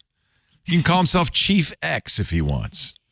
Right. By the way, Shoshana, how do you like that Dolly clock? Is it good? Oh no, I just ordered it. I don't know. I got rid of my I kept cable longer than I should have because on Shabbat I can't press the clicker and I wanted the TV to keep going. But then I'm like, this is too expensive. I give up. So now I don't. You can watch it, but you can't operate the remote. Many rabbis would disagree, but I have a strong case to be made from strict Torah. Strong case. It's rabbinic law where stuff goes wrong. It's the rabbis are wrong on this one. The Torah predates the rabbis. Let's get this straight. Exactly. Yeah. No scholastic interpretation here. Some people have what they refer to as Shabbos goys, which is I love that. Somebody to push your remote button. Yeah. Yeah. I'll be your Shabbos goy anytime you want, Shoshana. I would never live with another Orthodox Jew unless I'm like married because then they can't press the stuff. Then you would be me, stuck. You know? Whatever's on, you got to keep watching it for the 24 hours. Wow. So that's why I need a clock. I do have a similar clock. I don't know if you can see it in my. Like, you have a melting a Dali clock? No, you have a regular clock. I see. Well, I have that's the regular clock, but then I see it. It's melting. She has it already. So cool. I love that you already have that. That's so funny. There's a melting clock behind the pink base, everybody. See if you my can mom find got it for me when I was in college, and I've kept it all this time. I love that. That's so funny. I never thought I would buy a clock, so it's just really funny timing. So now I'm really stuck on this Shabbos goy thing. Yeah. Okay. Could you use a voice assistant and say change the channel?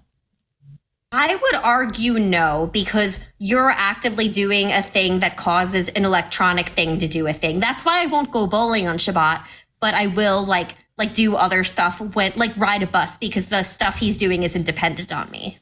Actually, I know all about bowling on Shabbat because of the Big Lebowski, actually. So I know all about that. I don't roll on Shabbat, right? Right. Exactly. Okay. I knew that one. Wow. I'm going through your dating tweets. I'm sorry if I'm a little distracted. I'm going to stop. I love this. I'm going to move on. Yeah. Well, they're bad. Aren't they really bad? It's ridiculous. Oh my gosh. I don't like make a habit of reading them, but when I see them, I love them. You know, I always like go, Thank you. There goes Shoshana again. and the pictures on the mountains. I mean, I love all of it. All trails. I love all that stuff you do. It's great. Thank you. I have fun. I like my life. Sorry. I can tie it together with one time I stopped dating someone and the last text he sent me was sorry for mansplaining publishing to you on Twitter. That's really funny. It's a full circle moment right there. Yeah, because I was already like, he was just kind of being a little mean and I was like, you know what? Like, I'm not doing this. Good. And then like I had tweeted a joke about publishing. This is not what I was talking about earlier about people explaining my jokes to me, but he just didn't get the joke and started explaining publishing to me. And I was like, yeah, I know I'm a writer. I know how publishing works. And then he texted me, sorry for mansplaining publishing to you on Twitter. And I never responded and haven't talked to him since. So much for that guy, loser. The last date I went on didn't get my jokes either. And that was a big deal breaker because I was very funny. My jokes are so good. And I'm like, if you can't get my jokes. Yeah, no, that's it. That's it. It's deal breaker for sure. Now, I want you to wear this T-shirt on your next date so that you'll really be. It says, I don't roll on Shabbos. I love that. Love it. All right. On that note, time for a little break. I do commercials on Shabbos. I just want to say I'm glad to do that. Glad to have you guys here too. It's wonderful.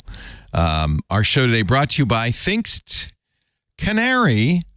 This is such a great tool. We all, we all have, and for a business, we have security perimeters, right?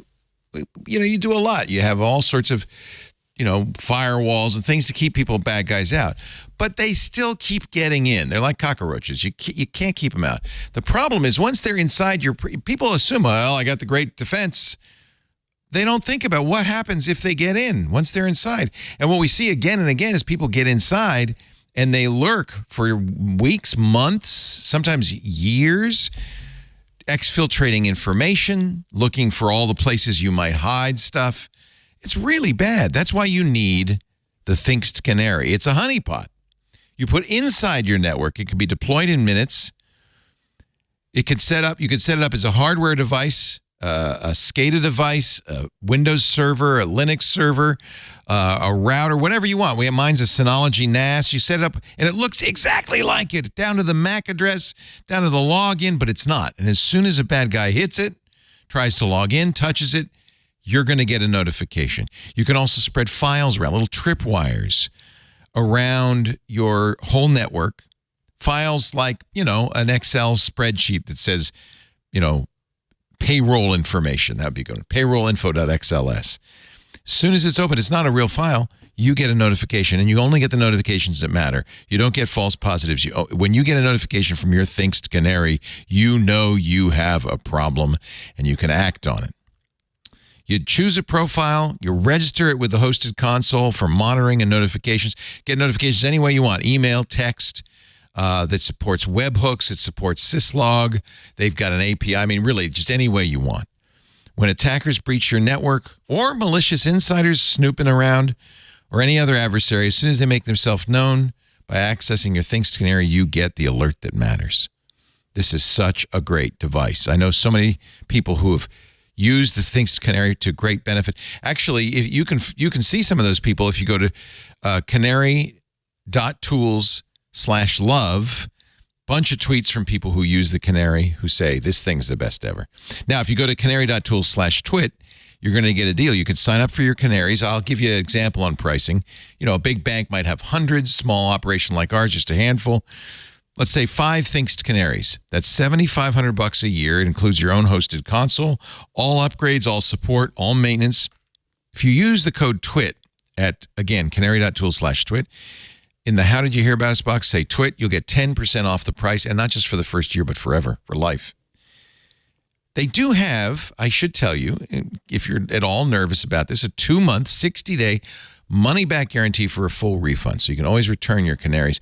But I have to tell you, we've been doing ads for them for almost a decade now, and no one has yet ever, not once, claimed the refund. When people get these, they get how valuable, how useful they are. Go to canary.tools/twit, enter the code TWIT in the How Did You Hear About Us box. Don't let hackers and bad guys and malicious insiders roam your network at will. Get yourself a Thinkst Canary. Canary.tools/twit. Don't forget the offer code TWIT in the How Did You Hear About Us section. I do want to, before we get back to the news, and I have another one that's going to make steam come out of Shoshana's ears, so stay tuned for that. But before we get back to the news, I do want to mention Club Twit.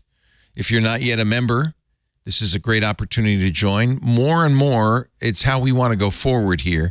I always thought this would be, when I started Twit 18 years ago, at the time I thought it would be great if we could just have audience-supported network, right?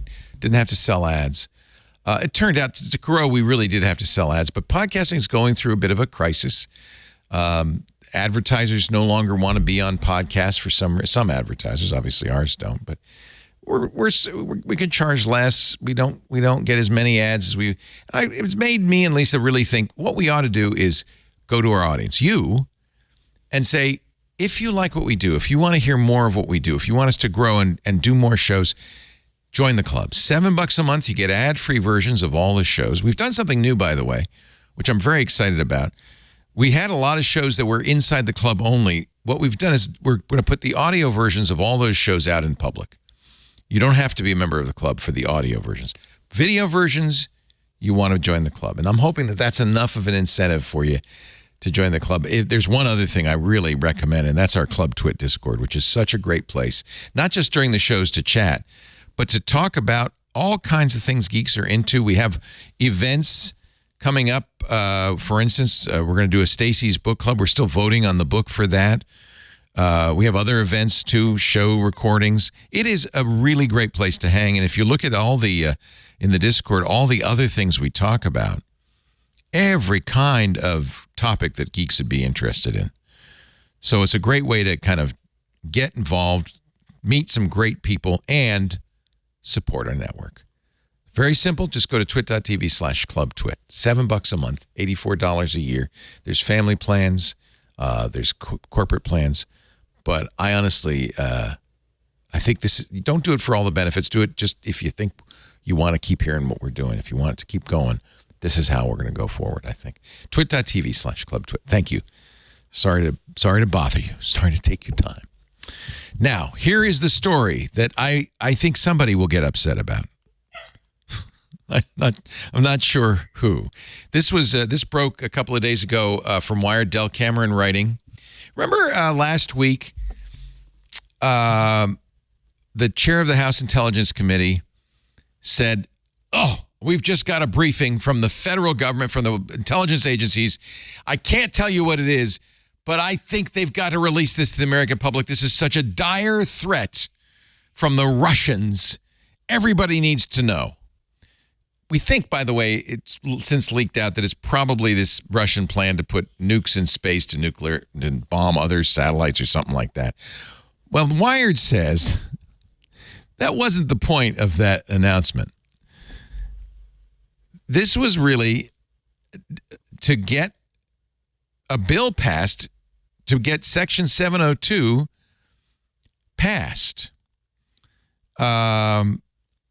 Now, I don't know if this makes any sense, but apparently there's been a civil war between the House Judiciary and Intelligence Committees that's kept the reauthorization of 702 of the FISA Act from happening. And the whole point of this was to get these guys off their duffs and reactivating 702. Why? Well, there has been a move afoot in Congress to force intelligence agencies to get subpoenas or warrants before they buy information about American citizens. 4 senior aides tell Wired that despite speculation that a foreign aid package to Ukraine had been the impetus behind the effort to center the threat, Turner and Himes were motivated to instill paranoia in members, this is Wired again, that would inevitably raise doubts as to whether popular private reforms are simply too great a risk, namely those requiring the government to obtain warrants before accessing private calls, texts, and emails of U.S. persons, as well as commercially available data brokers, used to monitor their whereabouts. The campaign appeared to backfire in a matter of hours. Now, Shoshana, does this ring any bells? Are you up on what this, because it's very Byzantine. Yeah, well, so you're talking about the Ron Wyden bill, right? Yeah. I love that bill. I love it. We should have warrants for things and not just pretend like the Fourth Amendment doesn't exist. Like, I think that's a fun idea. When Wyden proposed this, the intelligence agencies were kind of compelled to come forward and say, no, we buy that stuff and we need it. Yeah, they had never admitted that they were buying data about you and me from data brokers. I love it. Ron Wyden is awesome. I disagree with him on lots of stuff, but when I agree with him, I agree with him. Like, Ron Wyden is so good. He's so up good on technology, too. Credit to him. Among all the members of Congress, he seems to be the most, he's got a very good advisor on his staff, Chris Sagoyan, who really knows his stuff. And so as a result, his whole staff is really good too. Like, in general, like, his staff are very open-minded. I even once pinged them about like a licensing thing. I'm like, I think you guys are wrong. Just hear me out. And they were super nice about it, which I always appreciate. But like, it also bothers me when people are like, oh, younger members will be more tech savvy. I'm like, no, Ron Wyden is the best. And if we lose him, it's not going to go great for like anyone. So Section 702, which is already controversial, this was kind of part of the whole Patriot Act bill. The FISA courts and all of this stuff is at risk, basically, which law enforcement does not like. The intelligence agencies do not like. One of the most, this is again from the Wired story, one of the most popular amendments suggested to the 702 bill, discussed openly by lawmakers for months, is one that would prevent the government from purchasing data that normally requires a warrant. That's Ron Wyden's bill. So there's a little bit of skullduggery going on. And this whole, and I was wondering when this came out, like, what is he talking about? This secret thing I can't tell you about, but you should be very scared. You should be very afraid. Turns out that really wasn't the point of it. The point of it was to get 702 authorized. That makes sense to me. I mean, credit again to Del Cameron writing in a Wired magazine. Leak of Russian threat, part of a bid to kill U.S. surveillance reform. And I think he has some pretty good sources in this. They're gonna keep doing this. It's also, I keep pointing this out when this happens, This is why data brokers will never be put out of business. There'll never be a law to protect our privacy because law enforcement and intelligence agencies need it and want it. They're the ones buying a lot of this data.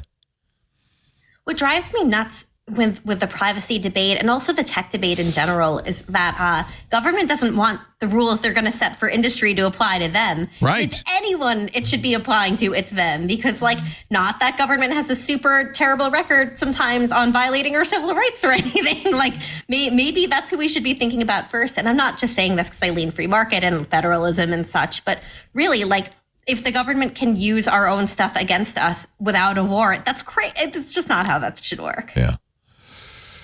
Well, one more bill that, what are we going to do? Won't pass or won't even be considered. And maybe Iran will keep writing those letters. Let's hope anyway. Let's see. Oh, this is kind of for our PC users in the world. There's a group that publishes benchmarks called SPEC, the Standard Performance Evaluation Corporation. Spec marks have been widely used in magazine articles and reviews for years.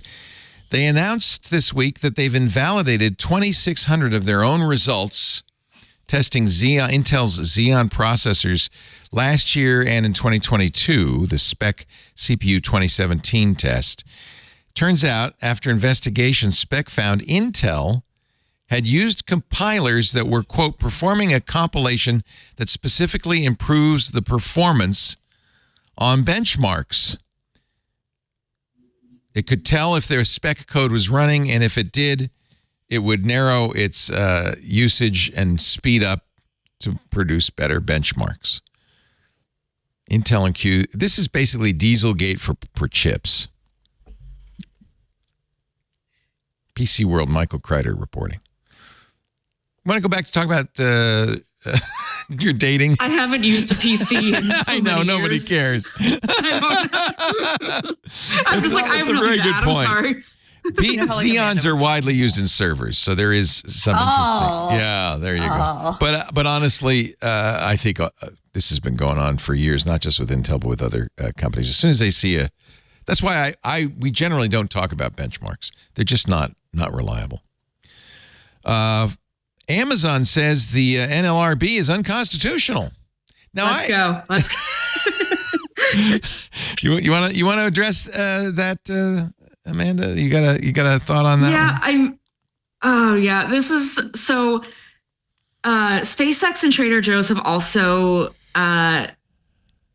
made similar complaints where they're trying to say that the NLRB is unconstitutional, which is National Labor Relations Board. It's been around for 88 years enforcing labor law, right? Protecting the rights of workers to unionize. Are you unionized at TechCrunch? No. Are you unionized, Abrar, at CNET? We are. Yes. This is very recent. Yeah. I'm sure that people who write policy papers for Washington, D.C. think tanks do not have a union, I'm guessing. We don't. I love my job. It's fun. They give me lots of time in the mountains. You don't need a union. I'm like, you don't need a union. No, I have marmots. I don't need a union. So this is the latest news is that Amazon is arguing that the labor board is unconstitutional. I'm not sure what the grounds are that they're unconstitutional. Go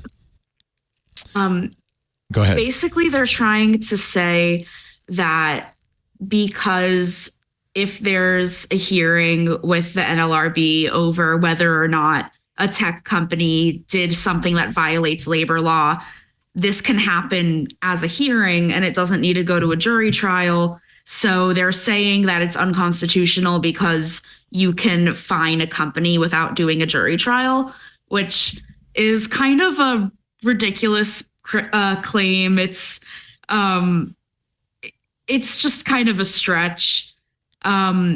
There's also complaints about how it's difficult to remove judges, which, okay, what about the Supreme Court? Like, it's difficult to remove judges, like, in all cases, but the reason why that is the case is because it allows them to be more independent, which I am no constitutional scholar, but it is a very thinly veiled attempt to quash the union organizing that's been happening at Amazon, Yeah. SpaceX, and Trader Joe's. Yeah, it's very convenient. We because the NLRB has been complaining about this. In fact, SpaceX got involved after the Labor Board issued a complaint accusing the company of illegally firing 8 employees for criticizing Elon Musk.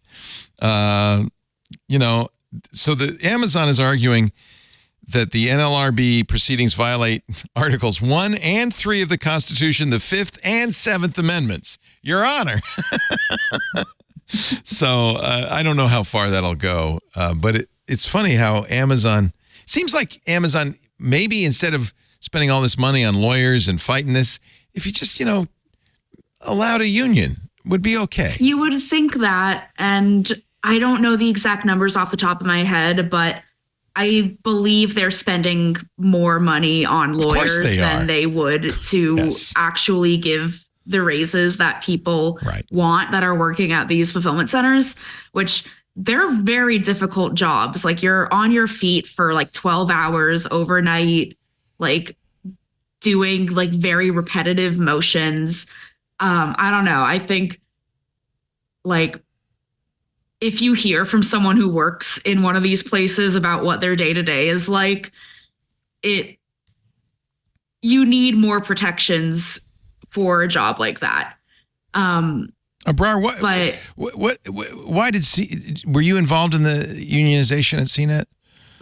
We have a team of people who have been leading the charge there, who have been incredible and working very hard. So I'm in it, but I'm not one of the people who are kind of making everything happen.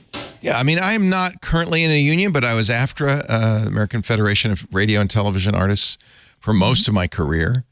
I think unions are a very important part of workers standing up to big corporations that would try to exploit them. And this just shows how willing to go to the mat companies like Amazon and SpaceX are on stuff like this. Has the union been a good thing, do you think, Abrar? It's probably too early to tell. Yeah, well, the best thing about it is just kind of being able to communicate with people and figure out kind of what everybody wants. And, it's an interesting time in media right now. So it's been really helpful to have that, just to kind of communicate with people, bring up any concerns. But I think gives a lot of people hope, no matter what company you work for. If you're part of a union, it really just kind of, it's a nice place to kind of convene with people and share any ideas about how we can make the workplace better. Is Red Ventures, you're owned by Red Ventures, yeah? That's right. Yes. And then I heard that they were selling off some of their properties. I don't know if CNET's. You probably know as much as I do. I read the reports the same way that you do. The last people know when that kind of stuff happens. Oh yeah. Is the people who work there. I remember that when at Tech TV, they can't even talk to you. They're not allowed to talk to you. Yeah, exactly. It was the case when we were sold by CBS. We kind of found out when everyone else did. Yeah, you've been through this a couple of times. I think when I was at ZD from Ziff Davis from 92 through 2004, and I think we were sold 3 or 4 times. Oh my gosh. I went through quite a few different owners. It was quite something. That's media, baby. That's media. That's right. That's when I said, I'm going to start my own company. Then I can sell myself. Exactly. That'd be easier. You call the shots. I call the shots. Let's see. What else? Good news. We talked about EU's 500 million euro fine of Apple. Apple and Microsoft have dodged a bullet with the Digital Markets Act. The EU has announced that neither one is big enough in the EU to merit regulation under the DMA. Apple's big enough with the App Store, yes, but not with messages. Microsoft's big enough probably with Windows, but not with Bing and Edge. So, it's kind of, you win some, you lose some. Yeah. Probably good for Apple because the idea of opening messages seems to be anathema to Apple, but apparently it's so little used in the EU, they didn't reach the threshold for regulation. That's what I think is so funny here, because obviously iMessage is huge in the US. And if you're like me and you once had an Android or you currently have an Android, you know how much you get bullied for it, for having green text and not having iMessage. And then every time we ever create any content about this, there's always anyone outside the US who watches or reads our content is like, this is the most American problem. This is really stupid. Just use WhatsApp. And absolutely, it's really stupid. I get it, but we place such importance on iMessage in the U.S. and to see the EU be like, not a big deal, like no one cares. But yeah, the juxtaposition there is really interesting. Yeah. I would love to see interoperability. I think interoperability is good for users. It's just bad for business, right? And so if you wonder which way a company like Apple's going to go, it's going to always be towards business and not towards customers. Yeah, and of course they're going to say, well, we're going to open up RCS on iMessage. What more could you ask for? Stop being so greedy, right? Actually, that's interesting, because I'd always assumed that was Apple worried about regulation in the EU, but now that we know that the DMA does not in fact impact messages, I guess it can't be because of that.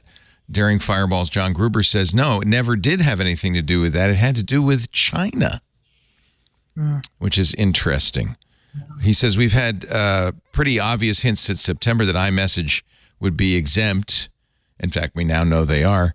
But in November, when Apple changed course and announced it would support RCS, everybody assumed it was the EU. Yeah. But in fact, Apple said for years they didn't want to support RCS. The DMA is imposed. Oh, yeah, he's quoting somebody. Let's see. Where does he say China? I'm scrolling through this.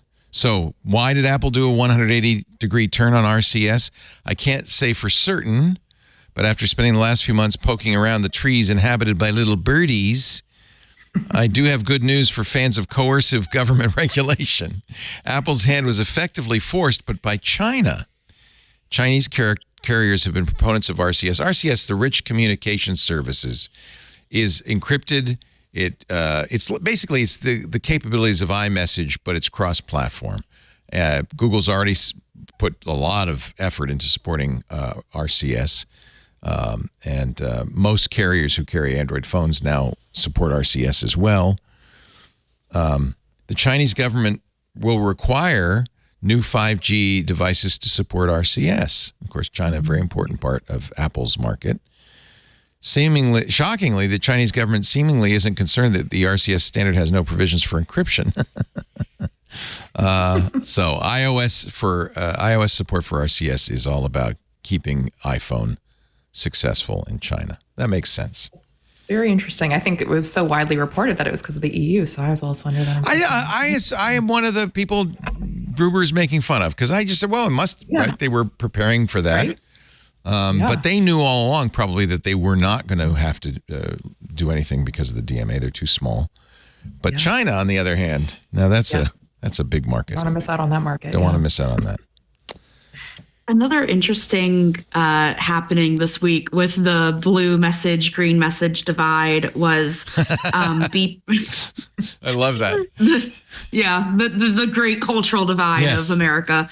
There's this app Beeper Mini that in December, I believe, released a reverse engineer sort of bridge situation so that Android users could send blue messages to their iMessage friends. And then Apple got super mad about it. And I don't think it's available anymore. I think they actually took it down. It kind of went back and forth. But this week, the commissioner of the FCC announced that they are going to investigate whether Apple's decision to shut down to block Beeper Mini was okay. Now, I have to say it's Brendan Carr, who is kind of a notorious nutcase. But he is an FCC commissioner. You're right. So perhaps this will go somewhere. He's calling on the FCC to investigate. Oh, okay. They haven't actually launched an investigation. It's the Beeper Mini story is sad, but I think it's going to be hard to say Apple was acting anti-competitively, because Beeper Mini, they wanted $2 a month.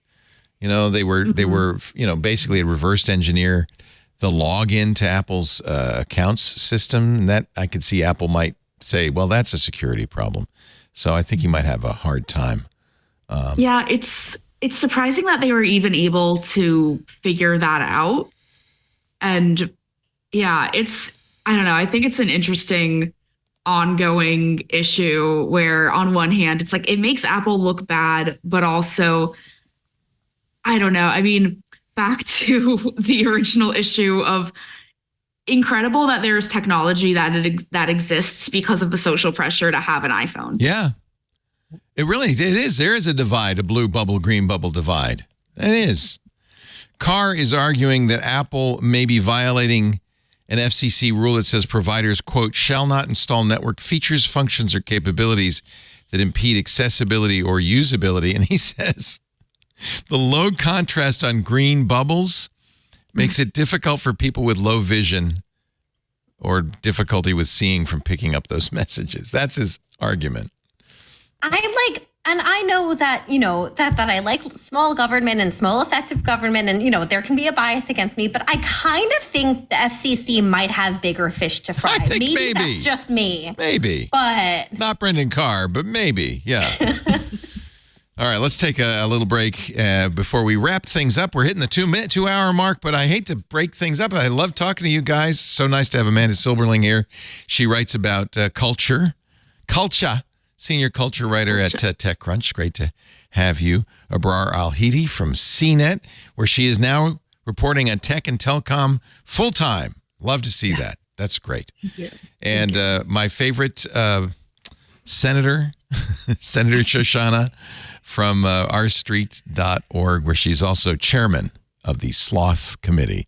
I don't know what any of these jokes mean, but I support your right to make them. That's just so you know. Are you a green bubble or a blue bubble? I'm a green bubble. Everyone gives me crap for it, but I don't care because I'm not spending more money on stuff. I'm very cheap. Stand strong. I believe in you. Stay strong. Hold down the fort. I'm a traitor, but you can be stronger than me. Well, what point did you give up on Android? When I realized that it actually did make, talking to people easier because they were just getting on my nerves. Yeah, I know. My daughter, for some reason, in the whole family, everybody's Apple except for her. And she hates Apple. And she insists on Android. But then she's saying, I wish I could FaceTime with you guys. Yeah, see, that's the thing, right? Yeah. We Zoom. It's okay. We Zoom, man. It's good. My favorite green bubble actually doesn't come from Apple or Android. It comes from Mint Mobile. I love that minty green. This episode of This Week in Tech brought to you by Mint Mobile.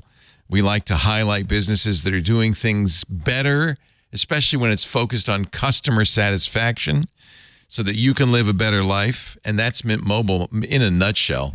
Mint Mobile ditched the retail stores and all the overhead costs and then passes the savings on to you. And when I say savings, I think people don't believe me when I tell them how affordable Mint Mobile is.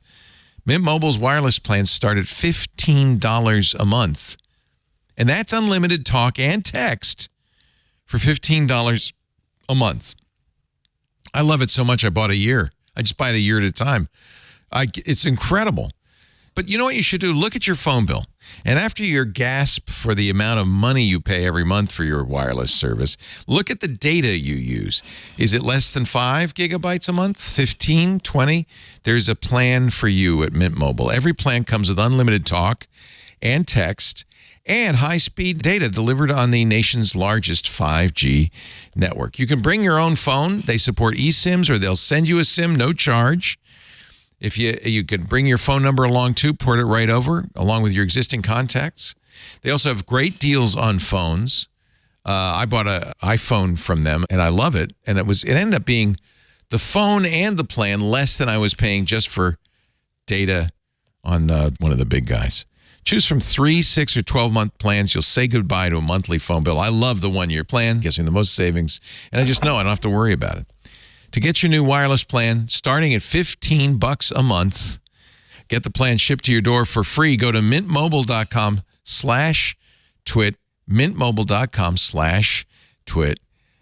Cut your wireless bill to $15 a month at mintmobile.com/twit. Additional taxes, fees, and restrictions apply. See Mint Mobile for details. We had a fun week this week on the shows, all the shows. We have a little mini movie we've prepared for your enjoyment. Watch. Today, we're going to be joined by NASA Deputy Administrator Pam Milroy. We're just quivering in our captain's chairs. Colonel, U.S. Air Force Colonel, retired Pam Milroy. Space Shuttle Commander. Well, I Pam was Milroy. getting there. Very exciting stuff. Previously on Twit.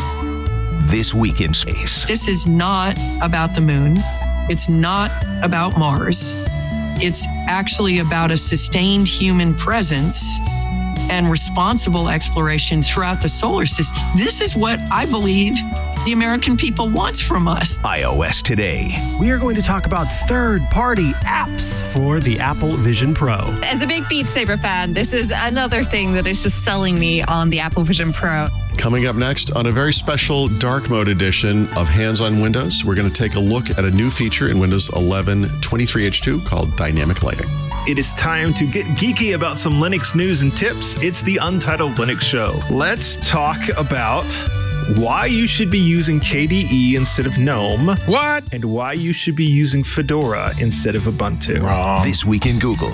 How about the unsettling scourge of obituary spam? Well, I just went to Gemini and I said, write my obituary. It comes back and says, unfortunately, I don't have enough information to write a comprehensive and respectful obituary for you, Jeff.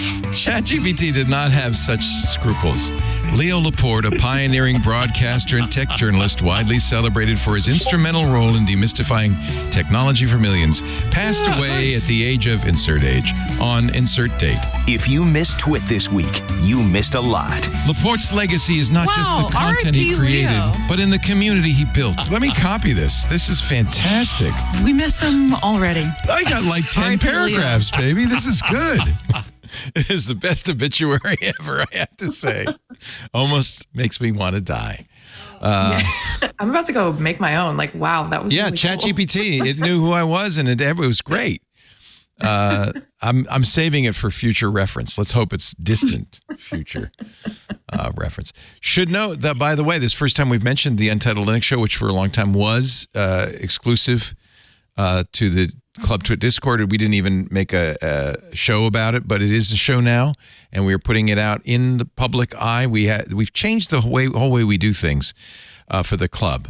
Lisa and I talked, and we really thought it'd be better if we take all the shows that we have behind a paywall and put them out audio only for everybody. So you can subscribe to the Untitled Linux Show, Home Theater Geeks, iOS Today, all of the shows that we've been doing in the club only. You can subscribe to now. Go to the website, twit.tv. You'll see the links. But we thought so what's the benefit for club members? We're just video only. So if you want video, you have to be in the club. But if you're happy to listen, and we're happy to have you listen, please. And we've also put it on YouTube. You know how YouTube does podcasts with a static image, but audio, they want that for some reason. So we put them there too. So all of those shows, including the Untitled Linux Show, you can now subscribe and listen to for free. Thank you. Anybody here make money on NFTs? She's laughing. Shoshana just laughed. Yeah. It's such an insane question. I love it so much. How many of you, show of hands, have made money on NFTs? Nobody. I'll tell you who's made money on NFTs. The people who make NFTs. My friend Kevin Rose, who created with a bunch of other well-known NFT creators like Beeple, the Proof Collective, and released their own NFTs called Moonbirds, which are just, exactly as they sound, drawings of birds, digital only. You buy them, you trade them, you sell them, you have fun with them, you make no money on them. The initial release of Moonbirds, they sold $50 million worth. At which point Kevin had to put out a video saying, hey, look, I'm not getting rich on this. We're going to invest it. Yeah, we're going to invest it in something. I don't know if they ever did, but now Proof has been sold to the Bored Apes creator, Yuga Labs. So Yuga won't say how much money they paid Kevin and company for the Moonbirds rights. I can't imagine there's a lot of money in that, Anyway, I hope Kevin made a packet. Moonbirds hit nearly $500 million in trading volume in April 2022. $500 million. Incredible.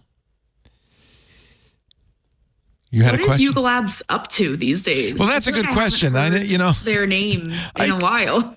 I'm feeling, maybe they gave him a buck. I don't know. Kevin Rose, CEO and founder of Proof, will undergo a brief, undergo is the right word. Undergo, it sounds like surgery. That's that colonoscopy. That's what you do. You undergo it, right? Will undergo a brief handover period before becoming an advisor to the company, Yuga Labs said in its statement. Other Proof brands Yuga Labs will assume control of include the very popular Moonbirds spin-off collections, Oddities, Mythics, and Grails. You remember those? One of my favorite law firms, Oddities, Mythics, and Grails. Rose said in the statement that Proof is, quote, both excited to bring Moonbirds into the other side and that the two companies' combined resources will allow us to innovate faster and reach more people. Innovate in what? I don't understand. Synergy. Synergy. Let's innovate in synergy. Wow. But good for Kevin. I hope he made a lot of money on that.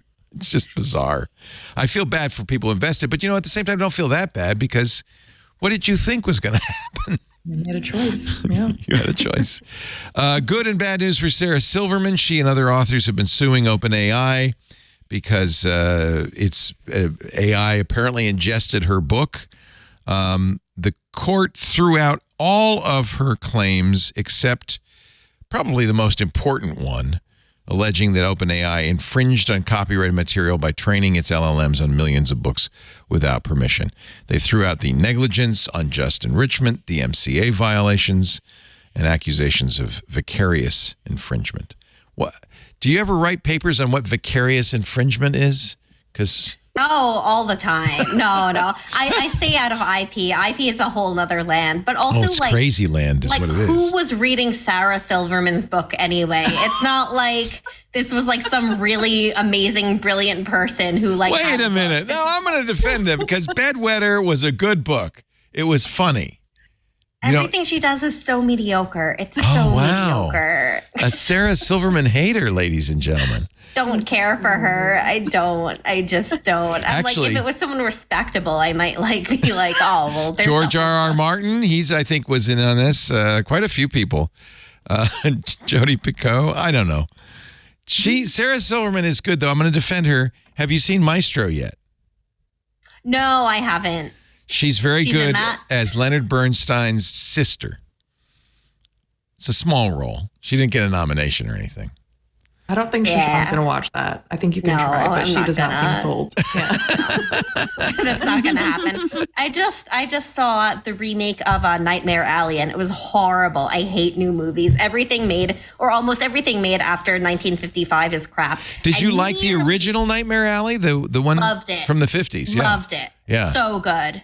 That one was so good. And this remake, it's just full of cliches. So whatever they do in Maestro, it's just going to be lots of cliches. And then now Sarah Silverman, it sounds terrible. You know what I did like about the 2021 remake of Nightmare Alley was her office was the coolest office. Yeah, that was great. I want that office. The problem is new movies just they overdo the chicness and the vibe and the setting, and they crap on the acting, they crap on the plot. Wow. And they crap on all the individual scenes. I hate it. You're an old woman in a young woman's body. That's interesting. I watch TCM while I'm on the treadmill. I knew it. You like them in black and white. You will like Maestro. I want you to watch Maestro and get back to me on this. You're not selling it good. Sarah Silverman. But you know what's cool about it? So first of all, it's weird because Bradley Cooper plays Leonard Bernstein, and he has a big prosthetic nose. But they made him look like Leonard Bernstein. But you can kind of see there's Bradley Cooper under there, but he looks and he talks like Leonard Bernstein. And Carey Mulligan's in it too, and they age her.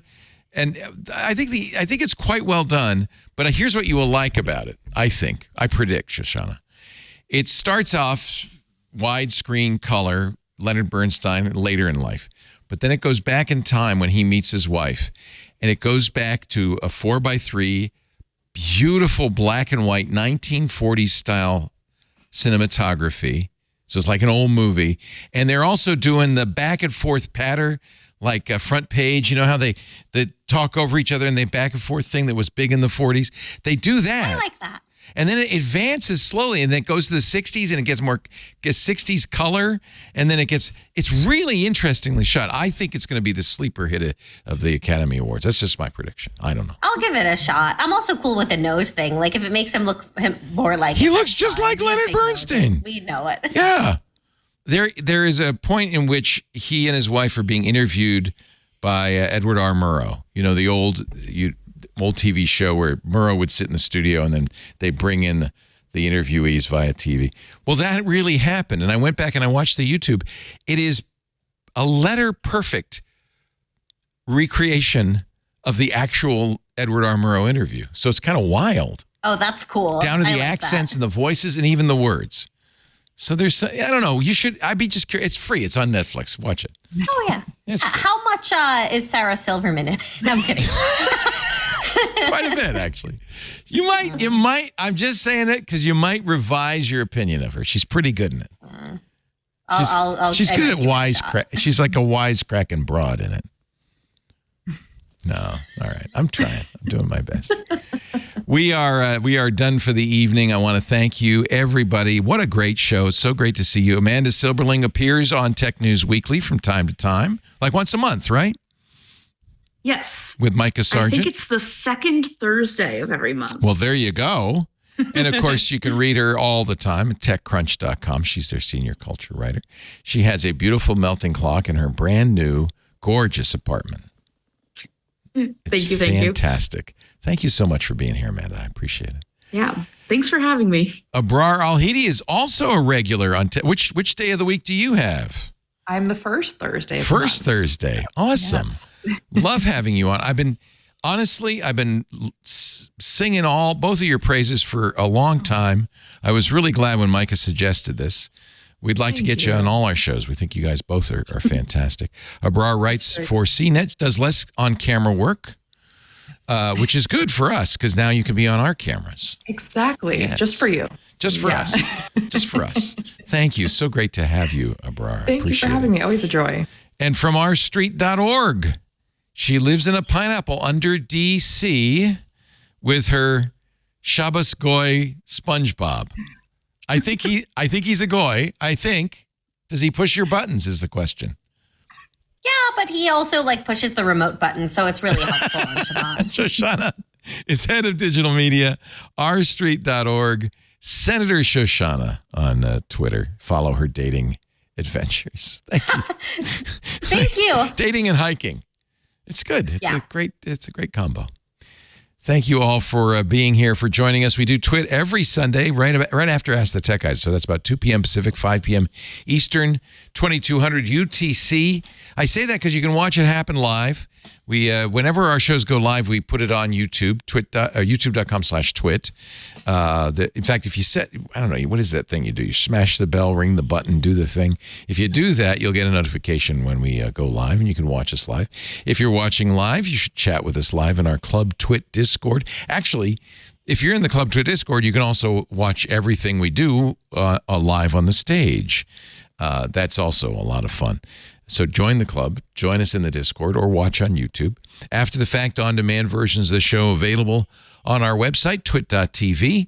There's a YouTube channel dedicated to the video version of This Week in Tech every week. And, of course, the best thing to do is subscribe. Once a podcast, always a podcast. We got an RSS feed, and we're not afraid to use it.